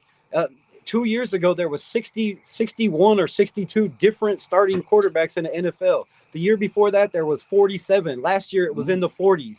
That's 12, 13, 14, 15 different teams that have played a backup quarterback. So you gotta have that scenario. And again, like I said, Fernando Mendoza took some licks running the ball. We know he's got that mentality. He's not going to slide. How you got to teach that, right? It's not going to take week 1. It's going to take a couple weeks to tell this kid. I mean, look at Jackson Dart. Did he learn throughout the season? Right? They probably should have sat him a little longer and said, exactly. Take hits, right? Do you want the future of the Raider franchise to sacrifice their first round pick in the first 3 games? No, he's the future. He's gonna be here 5 years. On the player, He's gonna be here 5 years. It's gonna be here 5 years. He's gonna be here 5 years under a rookie contract. So we're not going to sacrifice that. So Mendoza goes in game 3, gets hurt, or he shits the bed. His confidence is messed up. So he's wasted a number 1 draft pick for everybody wanting Mendoza in there. You know what? Just to please the fans. Just to please the fans. I mean, I'd rather use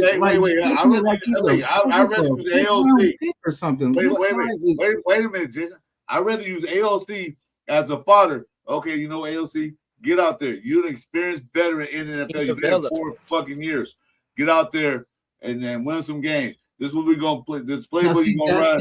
Wait a minute. Let me finish what I'm saying, man. AOC coming in to win some games. Hold on a minute. Let me finish what I'm saying, Jason.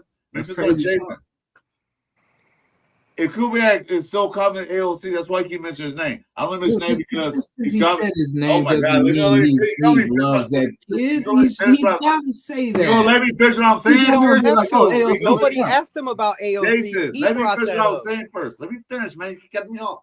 Let me finish. But I mean, because that just makes no sense. Let me finish what I was saying. I'm saying that Kubiak has trust AOC. That's why I keep bringing him up. All right. Now, the first 4 games, okay, sound like Kirk Cousins. Oh, he's not working out. I would have put AOC in there.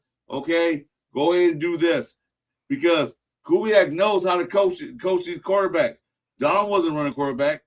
AOC's not running quarterback, but he knows his playbook. He knows he's going to run. He's going to be primary a run first offense. I really have AOC out there taking the legs until they feel that Mendoza's ready to get out there. I'm not going to throw him in the fire yet. He's a physical right for the minimum of 5 freaking years. 5 years on a rookie contract. So throw him out there. Do the best you can. But what does that do for Mendoza learning?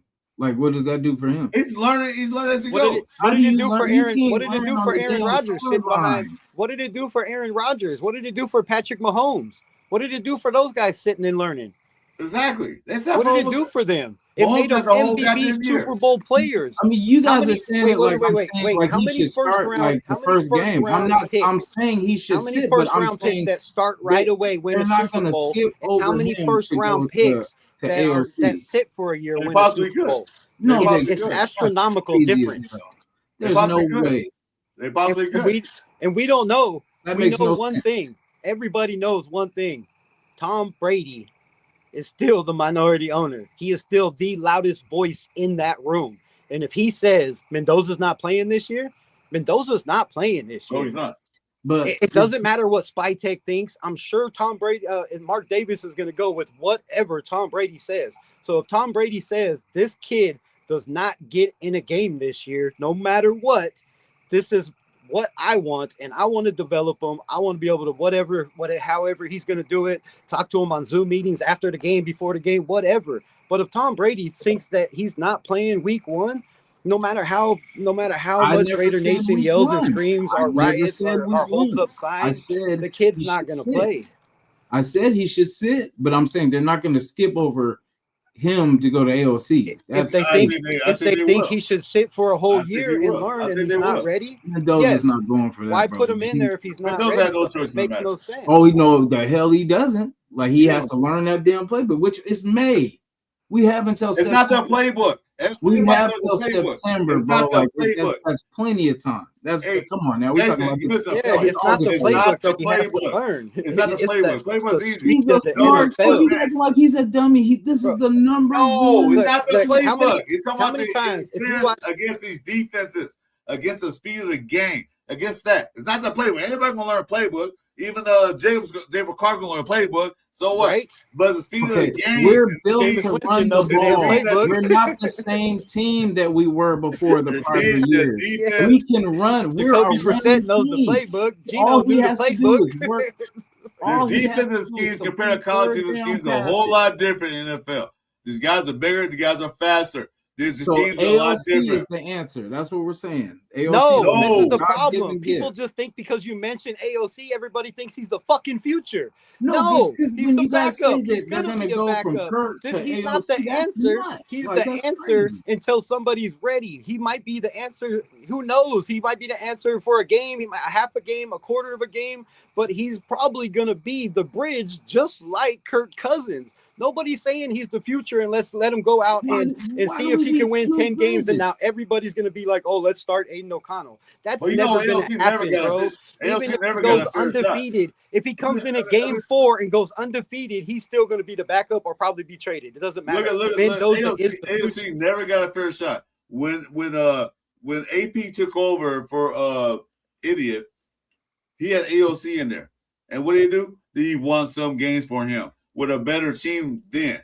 Wait. AOC Toby Myers. AOC played under Getsy. AOC played under Getsy. AOC played under so many offensive coordinators. Who does say AOC is not that guy? I'm not saying he's better than Fernando Mendoza, Then but we why don't know would you yet. say Because wait a minute, because you never saw Mendoza play an NFL game. He's not better than Seen Kirk Cousins. spurts. You're not saying Spurts of better Aiden than Kirk O'Connell. Cousins, but you never saw Mendoza play an NFL game yet. But I'm just saying this: if push comes to shove, they're like, you know what, AOC, get in there. Mendoza is not quite ready yet. We do not feel confident Mendoza is ready yet to get in his first NFL start. They're gonna throw AOC out there because I tell you one thing: Kubiak can work wonders with a non-running quarterback. Okay, he can work wonders with the play calling because everybody gonna, like I said, everybody gonna know the playbook. Even Jacob Clark know the playbook.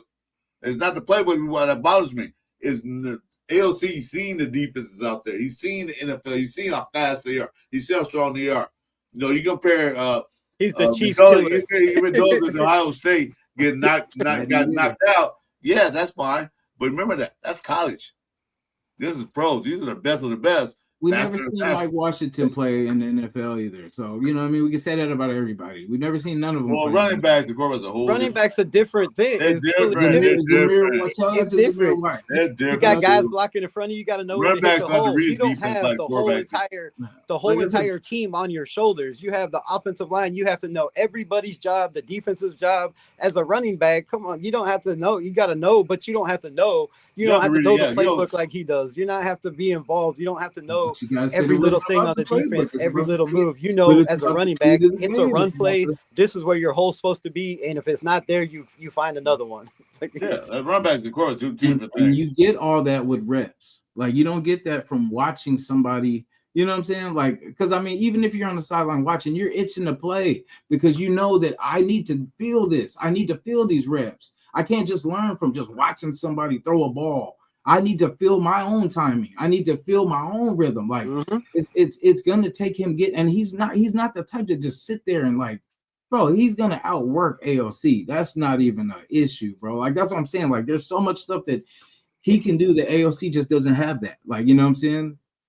So, like I said, I mean, if they go to AOC over, that's crazy because what did we get Kurt for? We could have just started AOC and then just let him. Veteran presence in the building, a guy that's been to the playoffs, a guy that's bounced around to different teams, a guy that's been injured, a guy that's been replaced by a young team, right? Aiden O'Connell's been replaced by a couple guys, but that was just stupidity in the building, right? Kirk Cousins has been there. He's done that. He's had 4,000 yards passing almost every single season. He's been there, done that. He's going to show him the veteran side of it, how to prepare, how to lead for a game. And nobody's saying that Aiden O'Connell couldn't do that, but 3 is better than 1. You have 3 of the brightest minds in football. Why take that away from the progress of Fernando? You have 2 different aspects. Aiden O'Connell with what he's been through and Kirk Cousins, what he's been through. And you got 2 people feeding him, like he said, like a fire hose of all this information. Then you have the coaches. So it's better for his development. And I get it. I get what you're saying, that he needs to learn. But maybe, just maybe, they feel the same way you do. And maybe that's why he doesn't play at all this year. Because they feel the same way, like you just said, he needs to get his reps. And maybe preseason and those couple side games where he gets a quarter or 2 ain't enough reps. And they feel like once the season starts and it's Kirk Cousins, he's not going to have an opportunity to get all those reps and all those practice reps throughout the season. There's only 14 padded practices. There's only 14. You have to be able to prepare for the guy, and you can't have this guy. If you're trying to prepare for a team, you can't have your starter not taking the reps because you're trying to develop a young quarterback in the middle of the season. So if he's not ready by day 1, where they feel and have a date where he's ready to go, I don't see him playing the season, because if you're not ready by day 1, you're not going to be ready throughout the season. You don't get that time, you don't get those reps. And if you're going by what you said, if he can't learn by watching, then we have a problem. Because if you can't learn and get better by watching film and seeing, like you just said, if that's a big problem. So I hope he can do that. Well, I mean, the learning part's not going to be the problem. Like I feel I mean, I have full confidence he's going to be ready because, like I said, it's May. It's May. He's going to get the playbook down. He's going to know the communication. He's already got players that he's played with before, so he's going to be good. He's going to be good. And I just don't see, because, like I said, I see Kirk starting, but I don't see them jumping him to go to AOC because, if we're not playing for anything, why is AOC in? Like, what are we're trying to get Mendoza and Lindenbaum on the same page. Like, you know what I'm saying? That's our center for the future.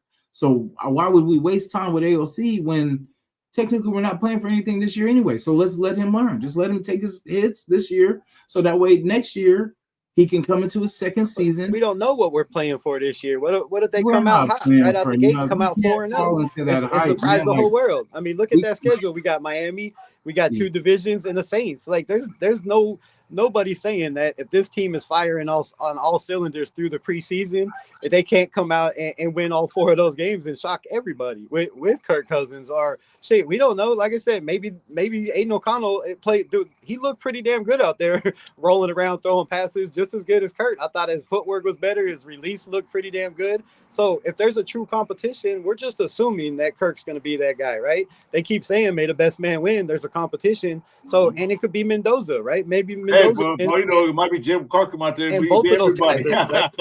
Yeah. Like, Jim Clark out there beat all the guys. We have no idea. Never know. Anybody. But like I said, you know what? It's not the playbook. It's not that. That's the scheme. It's the experience in the NFL game.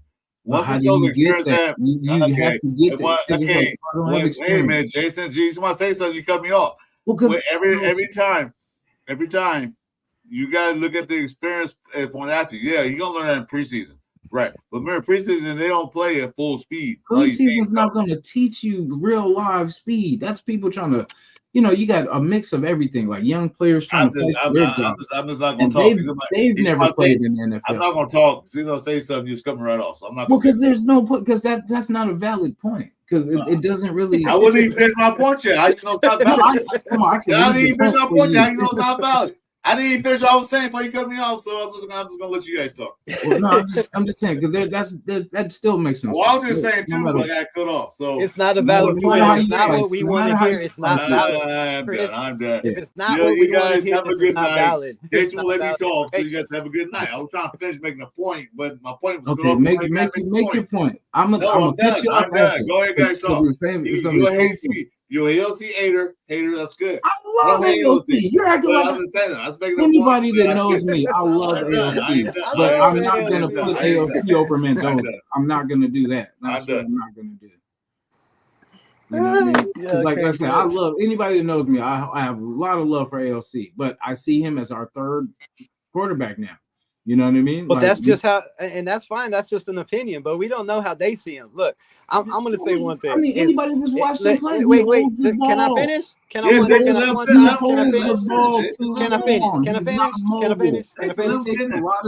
But can I finish? Let nobody finish right now. Let him finish. But can I finish?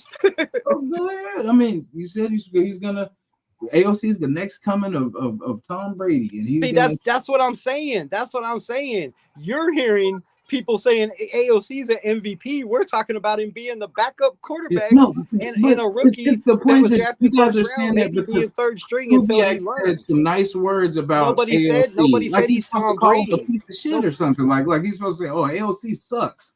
No, of course he's going to say, "Hey, AOC's working too." Whoa! But he was never asked. He was never asked about Aiden O'Connell. Yeah, but everybody always asks about Kirk and Fernando. So he's like, no, don't forget about Aiden. Aiden's in this thing too. Fernando Mendoza and Kirk Cousins, who's going to be the starter? And he said, I'm very impressed with Aiden O'Connell. Well, because he has to keep them all involved. No, he doesn't have to. You're just putting words in his. You're assuming that's what he has to do. He has to say, oh, but Aiden O'Connell. But just take your assumption away, and maybe you have to bring everybody up. You can't just talk. Maybe our head coach was telling the truth and telling how he really feels and not just doing what you think he has to say and saying, I've been impressed with Aiden O'Connell in the film room. I've been impressed with Aiden O'Connell and Kirk Cousins. I've been impressed what they're doing and the way things going, right? That tells me Aiden O'Connell did something, whether it was in throwing the football, whether it was in the training room, whether it was in the film room, he did something to leave an impression not only on Clint Kubiak, but on Spytek, because they both went out of their way to mention his name when it was never brought up. It was never in the topic. They didn't say 3 quarterbacks. All they said is the quarterback room. What is the deal with Fernando Mendoza and Kirk Cousins? And everybody keeps leaving him out. But the only people that don't leave him out is the general manager and the head coach that obviously he left an impression on, whether it was watching film, whether he went back and watched tape and seen that the kid put up 340 yards and 2 touchdowns against the defending Super Bowl champions and the Chiefs that went to the Super Bowl that year. I mean, there's a lot of film that you could look at Aiden O'Connell. He threw 4 touchdowns in the first half against the Chiefs, right? That's an impression. He's looking at that guy and saying, damn, Sam Darnold never did that before I got him to Seattle. Maybe, just maybe, is he looking at this dude and thinking, damn, right? They both said, Janoko said, you know, we have young quarterbacks in the room that are asking questions and, you know, that you don't see veterans ask. Fernando's asking a lot of questions, right? So how do we know that these guys aren't way smarter than they thought? Because obviously it left an impression for both of them to speak up and say, don't leave out Aiden O'Connell. Why? So, you could have just left it out. You could have just let it roll with it and it'd been no problem. It wouldn't have brought up. There wouldn't have been a conversation on X or on everybody's YouTube channel. Damn, why are they bringing up Aiden O'Connell? Because he did something to leave an impression on there, definitely on them. I'll tell you why. So if say me, you, and Chris, we have a podcast together, like every show we have this thing together, and someone goes, "Damn, Rebel, I love your show, man. You do that thing, man. Like you like if they, the type of person I would." Think you would be like, you know what? Well, no, hey, Chris and what I'm saying, Jay do their thing too, man. But somehow, some way you would connect us all back into it. You know what I mean? Like, and that's what he did. As a leader, you're supposed to do that. You're probably right. It wasn't a 40 ounce, but I wouldn't go grab some because I need a drink right now.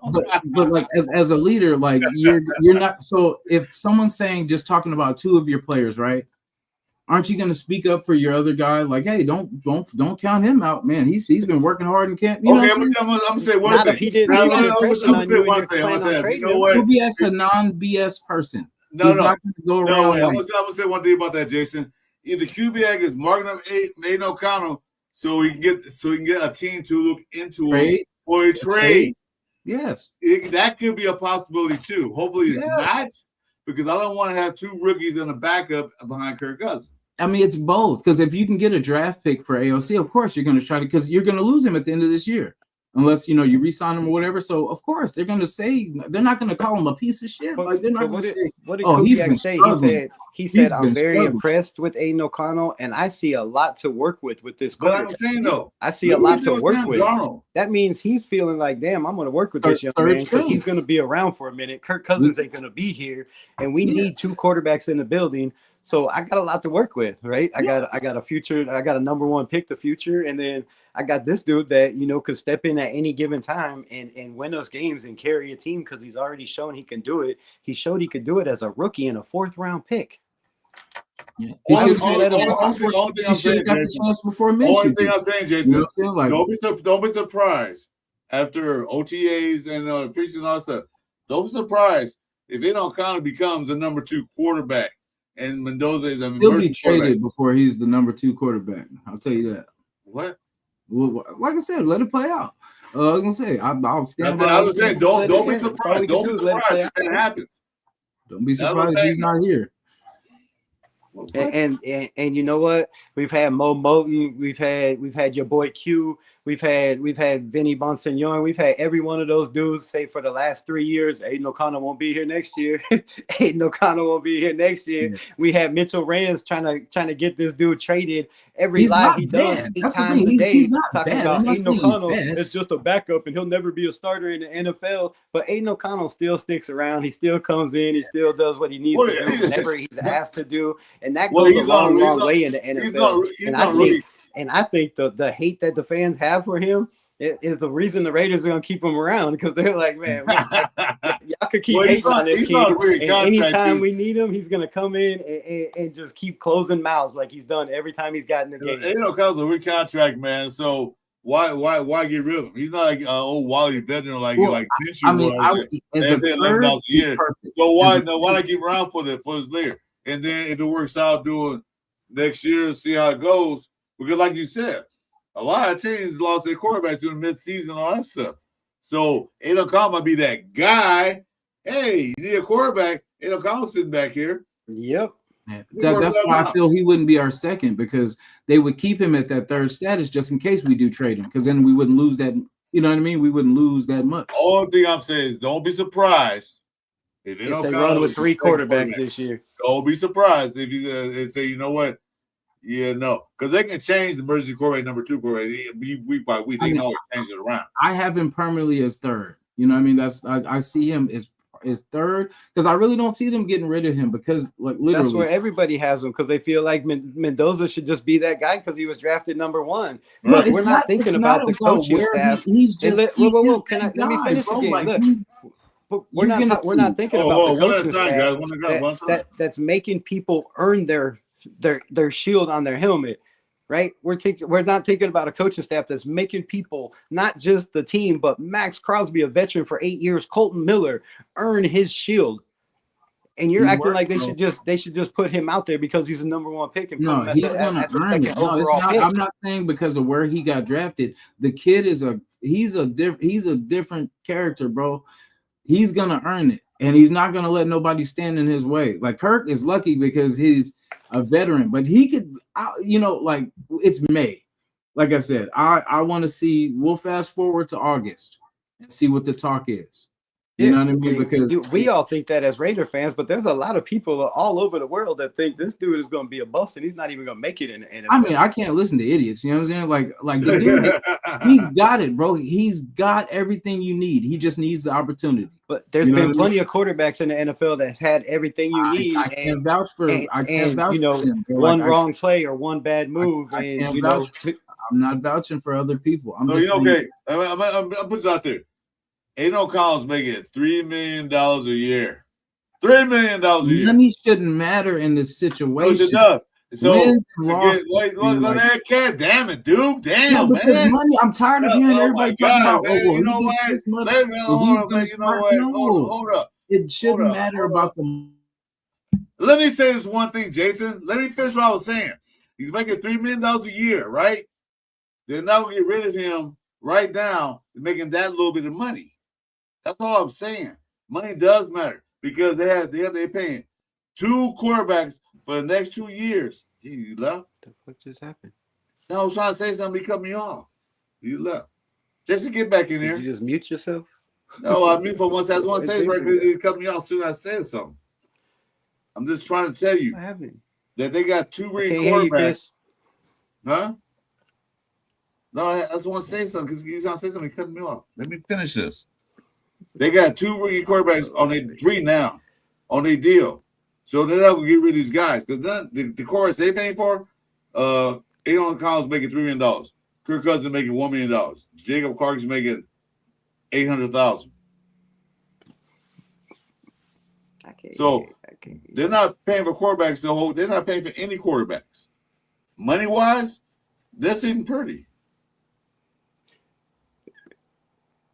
Can you hear me? Anyway, Jason, get back in there. I just want to say something real quick. You cut me off. I guess that's it for the show.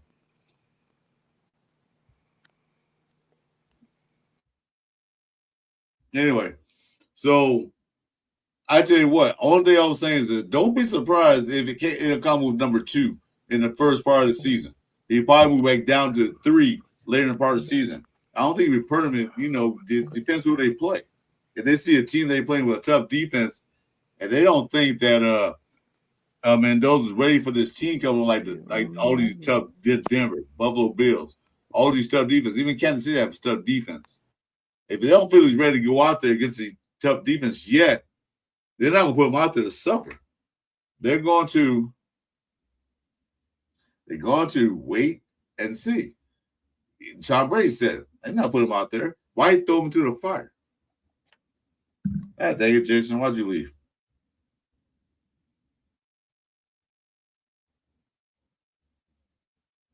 Hold on a minute, guys.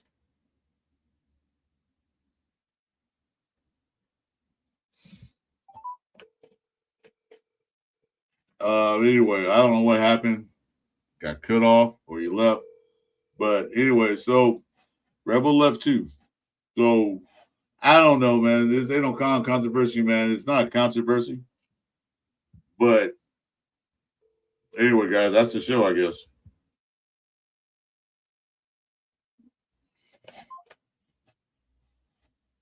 Oh, he's back.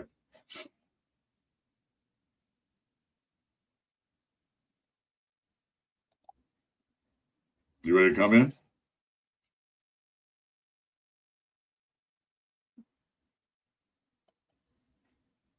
My problem is that not to stir up anymore. And not stir anything up. I was just saying that Aiden O'Connell, I wouldn't be surprised if he's number 2 quarterback. That's all I was saying. And I was saying the money wise, why would they get rid of him? I don't make no sense. Aiden O'Connell did what he could do for what he had. He had the worst offensive coordinators. He had the worst offensive line. Didn't have a running game. He was playing without Jacobs there, so he had a running game somewhat. Coach McDermott threw him in against one of the better defenses in the league as his rookie year to see how that turned out. Didn't ruin it. I don't think it ruined him, but he threw him in there to prove a point for McDermott. Aiden O'Connell is not a bad quarterback. As a starting quarterback, maybe not. I don't see him being a starting quarterback for us or any other team this year. But the thing is, we're paying nothing for quarterbacks. We paid that stupid Minshew, $11 million a year. Wasn't worth it. But we ain't paying these guys like pennies on a dollar. Quarterbacks, 3, 4 quarterbacks. So why get rid of them? I don't know. What's your thoughts on that, guys? I think we'll get much of a trade for AOC anyway. Yeah, we could because, like I said, during the course of the season, quarterbacks get hurt. Quarterbacks don't perform right. So AOC could go to another team mid-season. Not now, not right now, because I don't know why would they trade him now, but mid-season, they could go ahead and trade him. They could go ahead like game 7, 8, 9, 10, whatever. They say, we need a quarterback. You shouldn't say trading Aiden O'Connell. As long as the deal works out good for us, yeah, they could do that. But I wouldn't trade him now. Not in the slight bit. Because you got a quarterback battle. It's between all 4. Everybody forgot about James Clark. He's still there. He'd probably be a practice squad quarterback. Good. You got Kirk Cousins going up. He's not the number 1 quarterback yet. He's until proven. For all we know, Mendoza can come out there in OTAs preseason and light it up so bad that we have to start him. Great. I'm with that. But if he's not ready, why throw him out there? There have been a lot of quarterbacks that got drafted high in the draft for years now who amount to nothing because as soon as the team drafted them, boom, they got blitzed, they got hurt, they just went downhill. Give it time. Give them time. Once they learn the game of NFL compared to college, they might become one of those quarterbacks. So, anyway, so it's coming up 2 hours. I think Jason's mad, frustrated. I don't know why he left. Can you hear? Yeah, I can hear you now. Anyway. So I don't know why Jason left. I just want to say something before he kept cutting me off. All that I was saying was the money don't matter. Yes, it does. Money does matter. Because like I was saying, you're not paying a quarterback $20 million, $30 million a year. Nobody's getting that. Our quarterback total value is like, let's see, 4, 5, 6, and we don't have Mendoza's contract up yet. But so you got 4 quarterbacks or 3 quarterbacks in the building that you're paying $6 million this year. $6 million for 1 year. Oh, unheard of. We got this paying Minshew $11 million a year. For what? Nothing. Fernando's getting 10 something, isn't he? They don't have it on the board, so probably.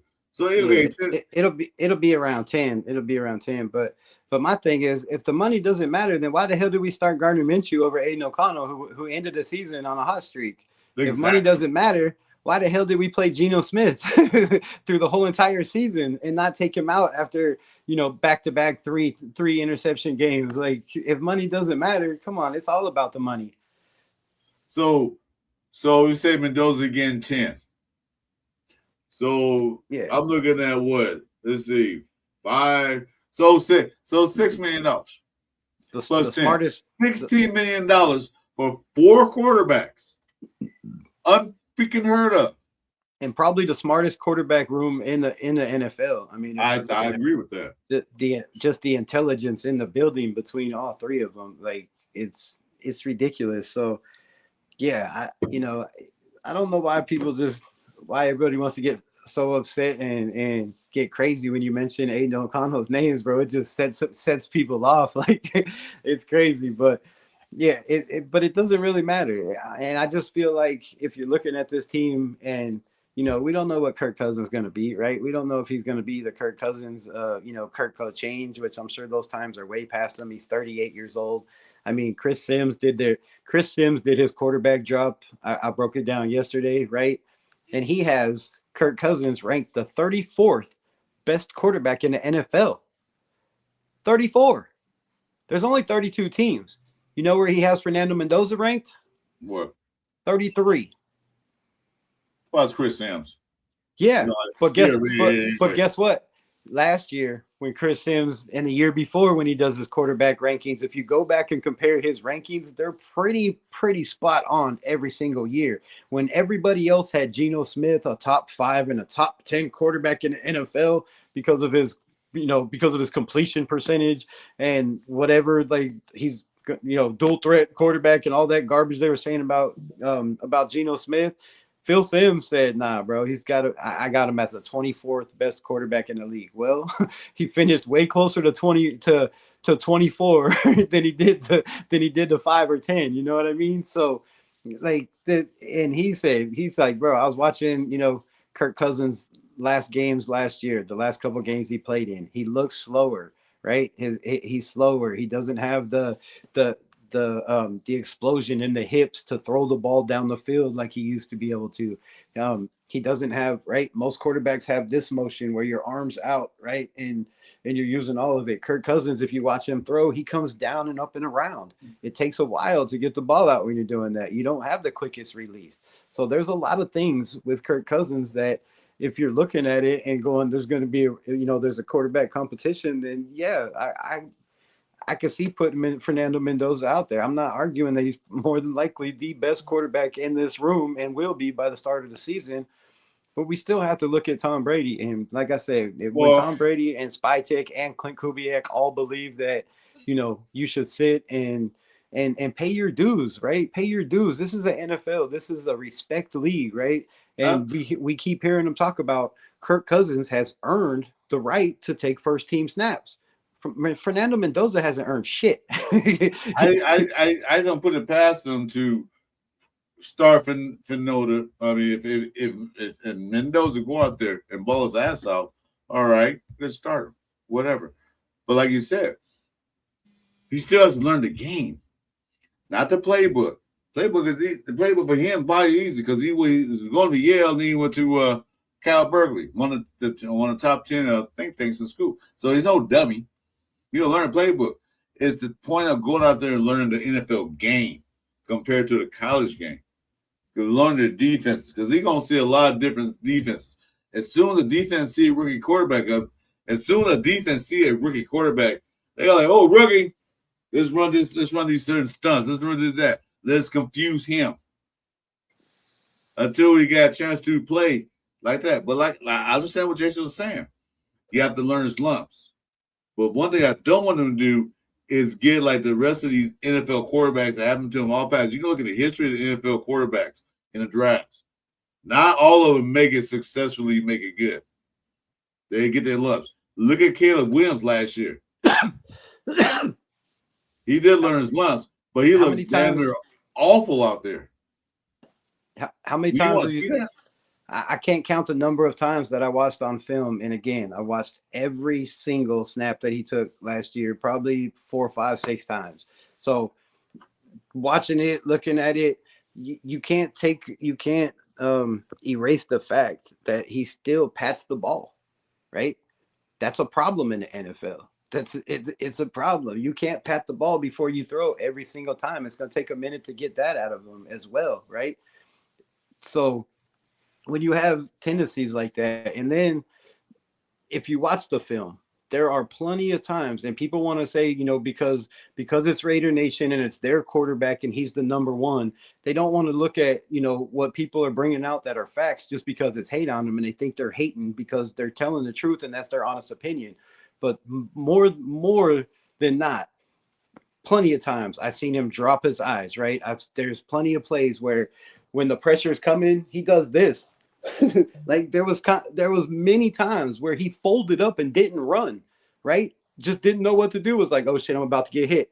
Like you can't do that in the NFL. You have to gain that pocket awareness, that pocket presence, and it's different than being in the gun, right? When you're in the gun and the pistol throughout your whole entire season, and now you're coming in with guys that are on the line running 5.2s, right, or 5 flats, or 4.8 that are defensive linemen that are probably up there with close to your speed. Some of these edge rushers, like it takes time, man. It takes a lot of time, and I don't want this kid to be thrown out there and one time go to make a play or a read or something and not feel the pressure and get just absolutely walloped, or take off running and not go out of bounds like he's done many a times. And there was a couple plays where he just got leveled on the sideline, right, and took a minute to get back up. So you don't want to take those chances with a number one pick if you don't have to. Let him learn the game.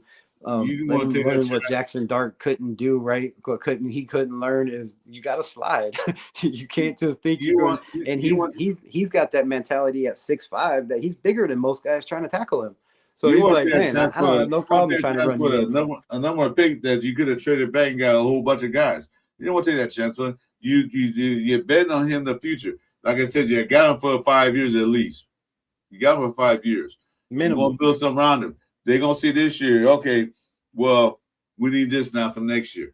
We want to build around that. We don't want to go and sacrifice that guy so early in the season.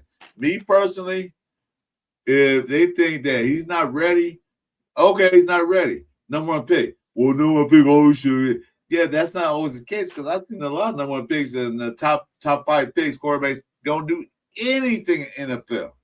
Anything. We experienced that before with Jamarcus Russell. I don't want to go do all of that back in. But and when the guy's not ready, no matter what, I mean, when the guy's not ready, he's not ready. This is not ready for prime time. This is what it is.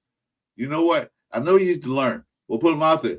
Well, maybe okay. If say we would be in a team, I'm not going to say what team. Say we beat a team by 24 points in the fourth quarter, by 10 minutes left, 4 minutes left to get. Our defense is doing an outstanding job.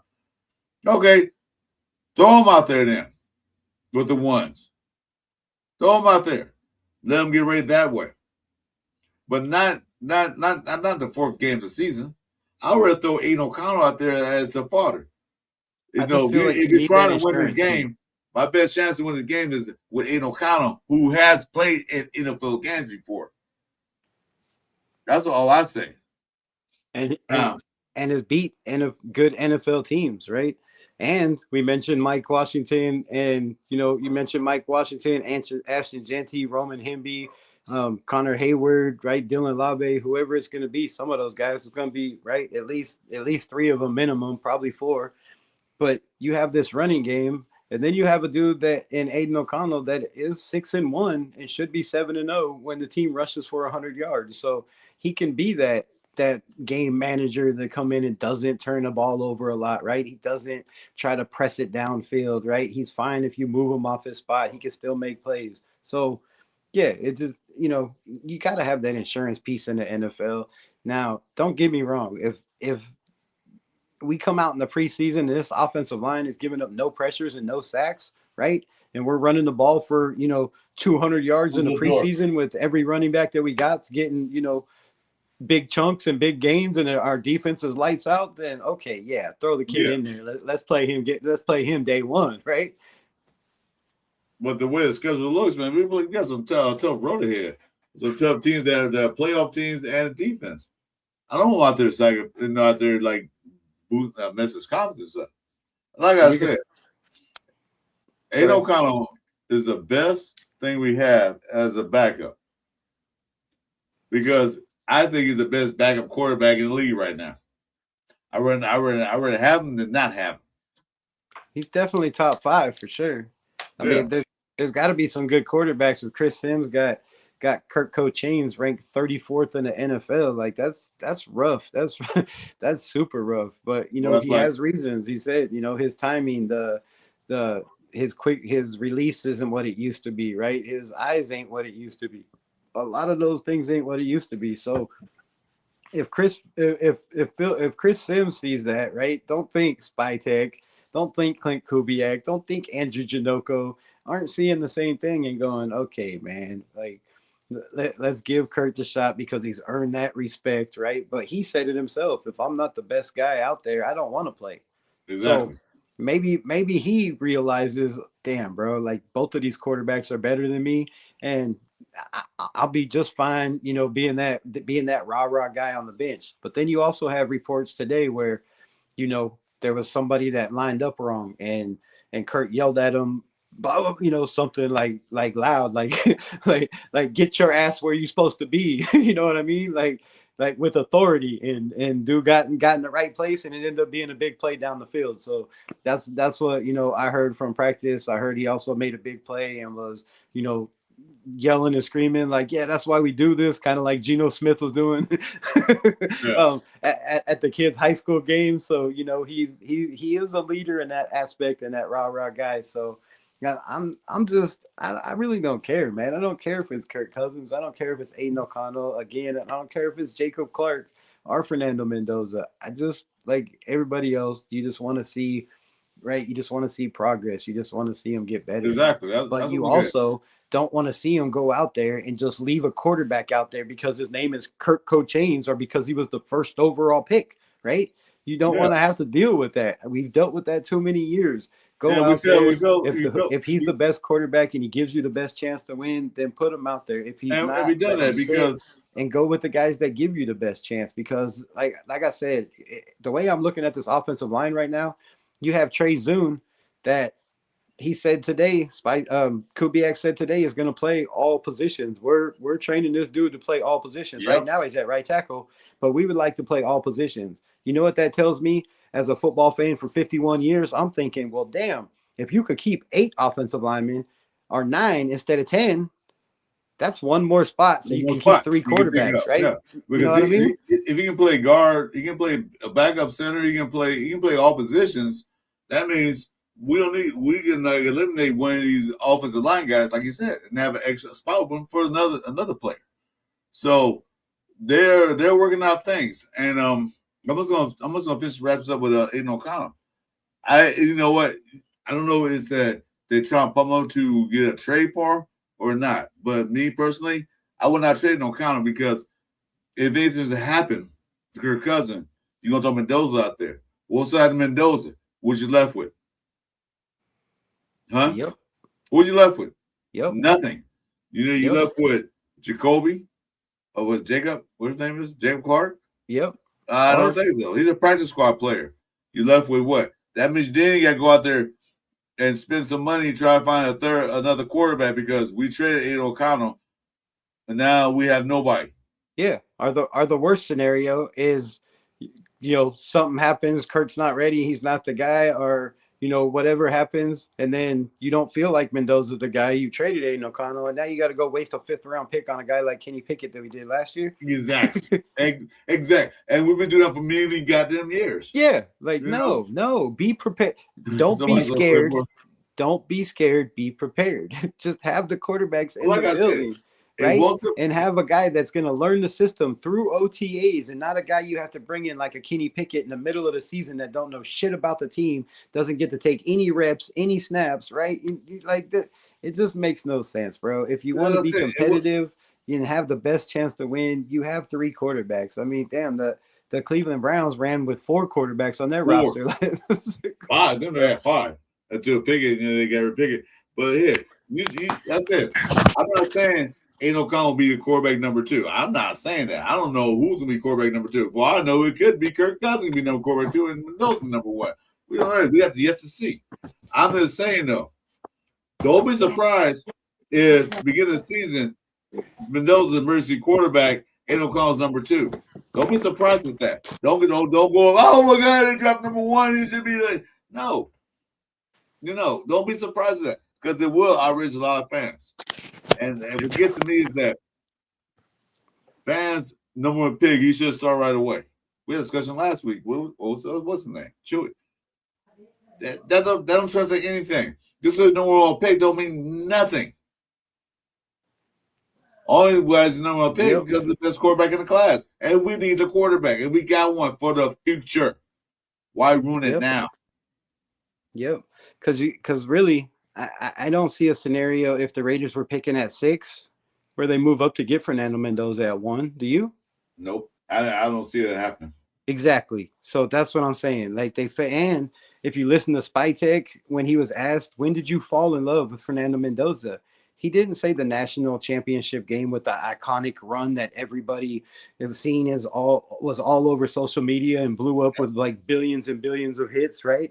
It wasn't that iconic run. It wasn't the 17-0. It wasn't that he won the Heisman Trophy. He said is when they sat down at dinner to talk football, his knowledge of the game, the way he asks questions, the way he cares about his teammates, his personality. That's what they fell in love with. So they didn't know right away they were taking Mendoza. It wasn't until way after all that process and really close to the draft and after, right before the draft where they finally got those top 30 visits and they brought him in again and got to, put him on the whiteboard and draw some stuff up. And they're like, man, this is the guy. So, they didn't go into it thinking this is Mendoza. We're taking Mendoza. We need a quarterback.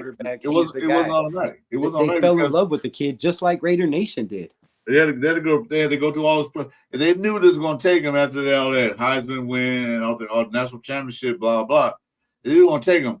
Why would they invite him to a top 30 pick visit? Why? Why go to his pro day when you know what he can do? They had to reevaluate and look it over. Like, because Spytek always says that he want more picks in the draft. He gets to that number 1 and got about 2-3 more picks and a next year pick. But no, they had to reevaluate to make sure that this is the guy that will lead us in the future. No, not tomorrow, in the future. I mean, tomorrow's future, but not getting it ready to play tomorrow, but further on in the future. Now we got a quarterback we can work with. Now we got stuff we can work. Because when they picked up Kirk Cousins was for a reason. And they still wasn't sure they're gonna get Mendoza, but they probably like up and up's like, yeah, we probably will draft Mendoza. But we need somebody there to bridge that gap until the kid's ready. My internet's been out and I'm using my phone, so yeah, okay. So all that I'm saying is this. Start Mendoza game 1. I keep getting kicked. If they think he's ready, go for it. If they don't think he's ready, let him sit. Then somebody Kirk Cousins, I would not put him in that game 1. And Kirk Cousins is spraining his pinky toe. You got to sit out for a game. All right, you'll see your turn. You know how defense works. You read the playbook. You know what we're trying to do. We're gonna run the goddamn ball. All you gotta do is don't make no mistakes in the first few games of the season. Now, halfway through the season, all right. You know what? But they get ready. Oh yeah, I get you, man. I'm gonna wind down in a minute anyway. My buddy left, man. I think he's mad. I don't know. He got kind of heated. Anyway, he'll be back. It's not the end. Dang, that's on my call. He must be really mad at me. But anyway, so what you guys think? The people that's in here chat. Would you be surprised if AOC is the number 2 quarterback to start the season? Would you be surprised at that? Yes or no? I wouldn't be surprised. I'd be more surprised they trade him in this year. If they do, I don't see what else they're going to do. What they're going to do, bring another veteran quarterback in for $10 million a year? No. That'll be dumb. Because if you look at it, we got a lot of cap space for next year. Since we're going to pay the quarterback $16 million this year.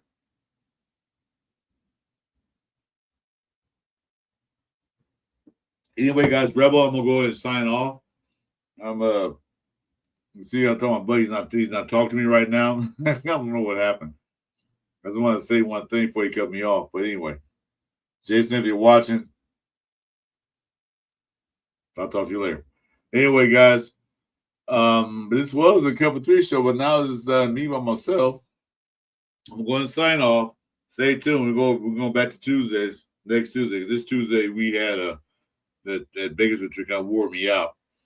Like I said, shout out to all the people I met in Bakersfield. If you're watching this or you will watch it eventually, I appreciate everybody that was there, especially you, Chaos.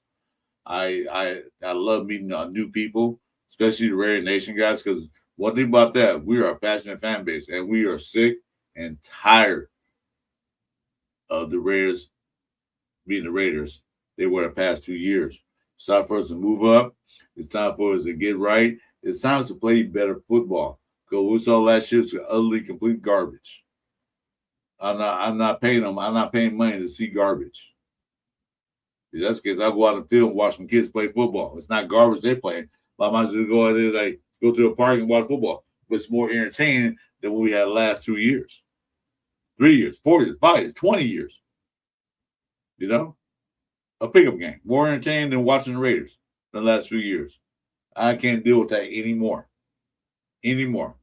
So let's hope for the best. You know, with Spytek, with Kubiak, what the regular organization is doing right now, it looks impressive. But I'm not getting my hopes up high. Not at all. Anyway, so thanks for joining us tonight. We'll see you again soon, Tuesday, but stay tuned Sunday morning. If my friend's still talking to me, we have a Sunday morning building show. It starts at 10 a.m. Pacific time. And we'll discuss the latest happenings because today was OTAs. Then they got one more left. And we'll see what goes. Anyway, guys, thanks for joining me, or us, or just me now. We'll see you guys next time. Thanks for joining us. Bye, guys. Raider Nation Jason, Chris, 4 Raiders, Chewy, and this the Cover 3 show. Raider Nation Jason, Chris, 4 Raiders, Chewy, and this the Cover 3 show.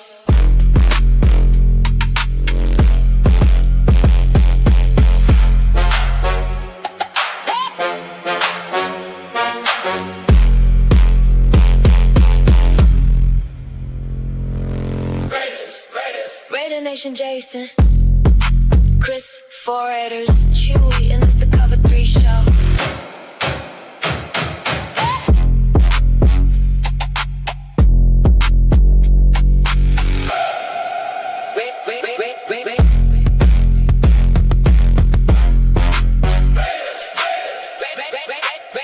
Raider Nation. Raiders.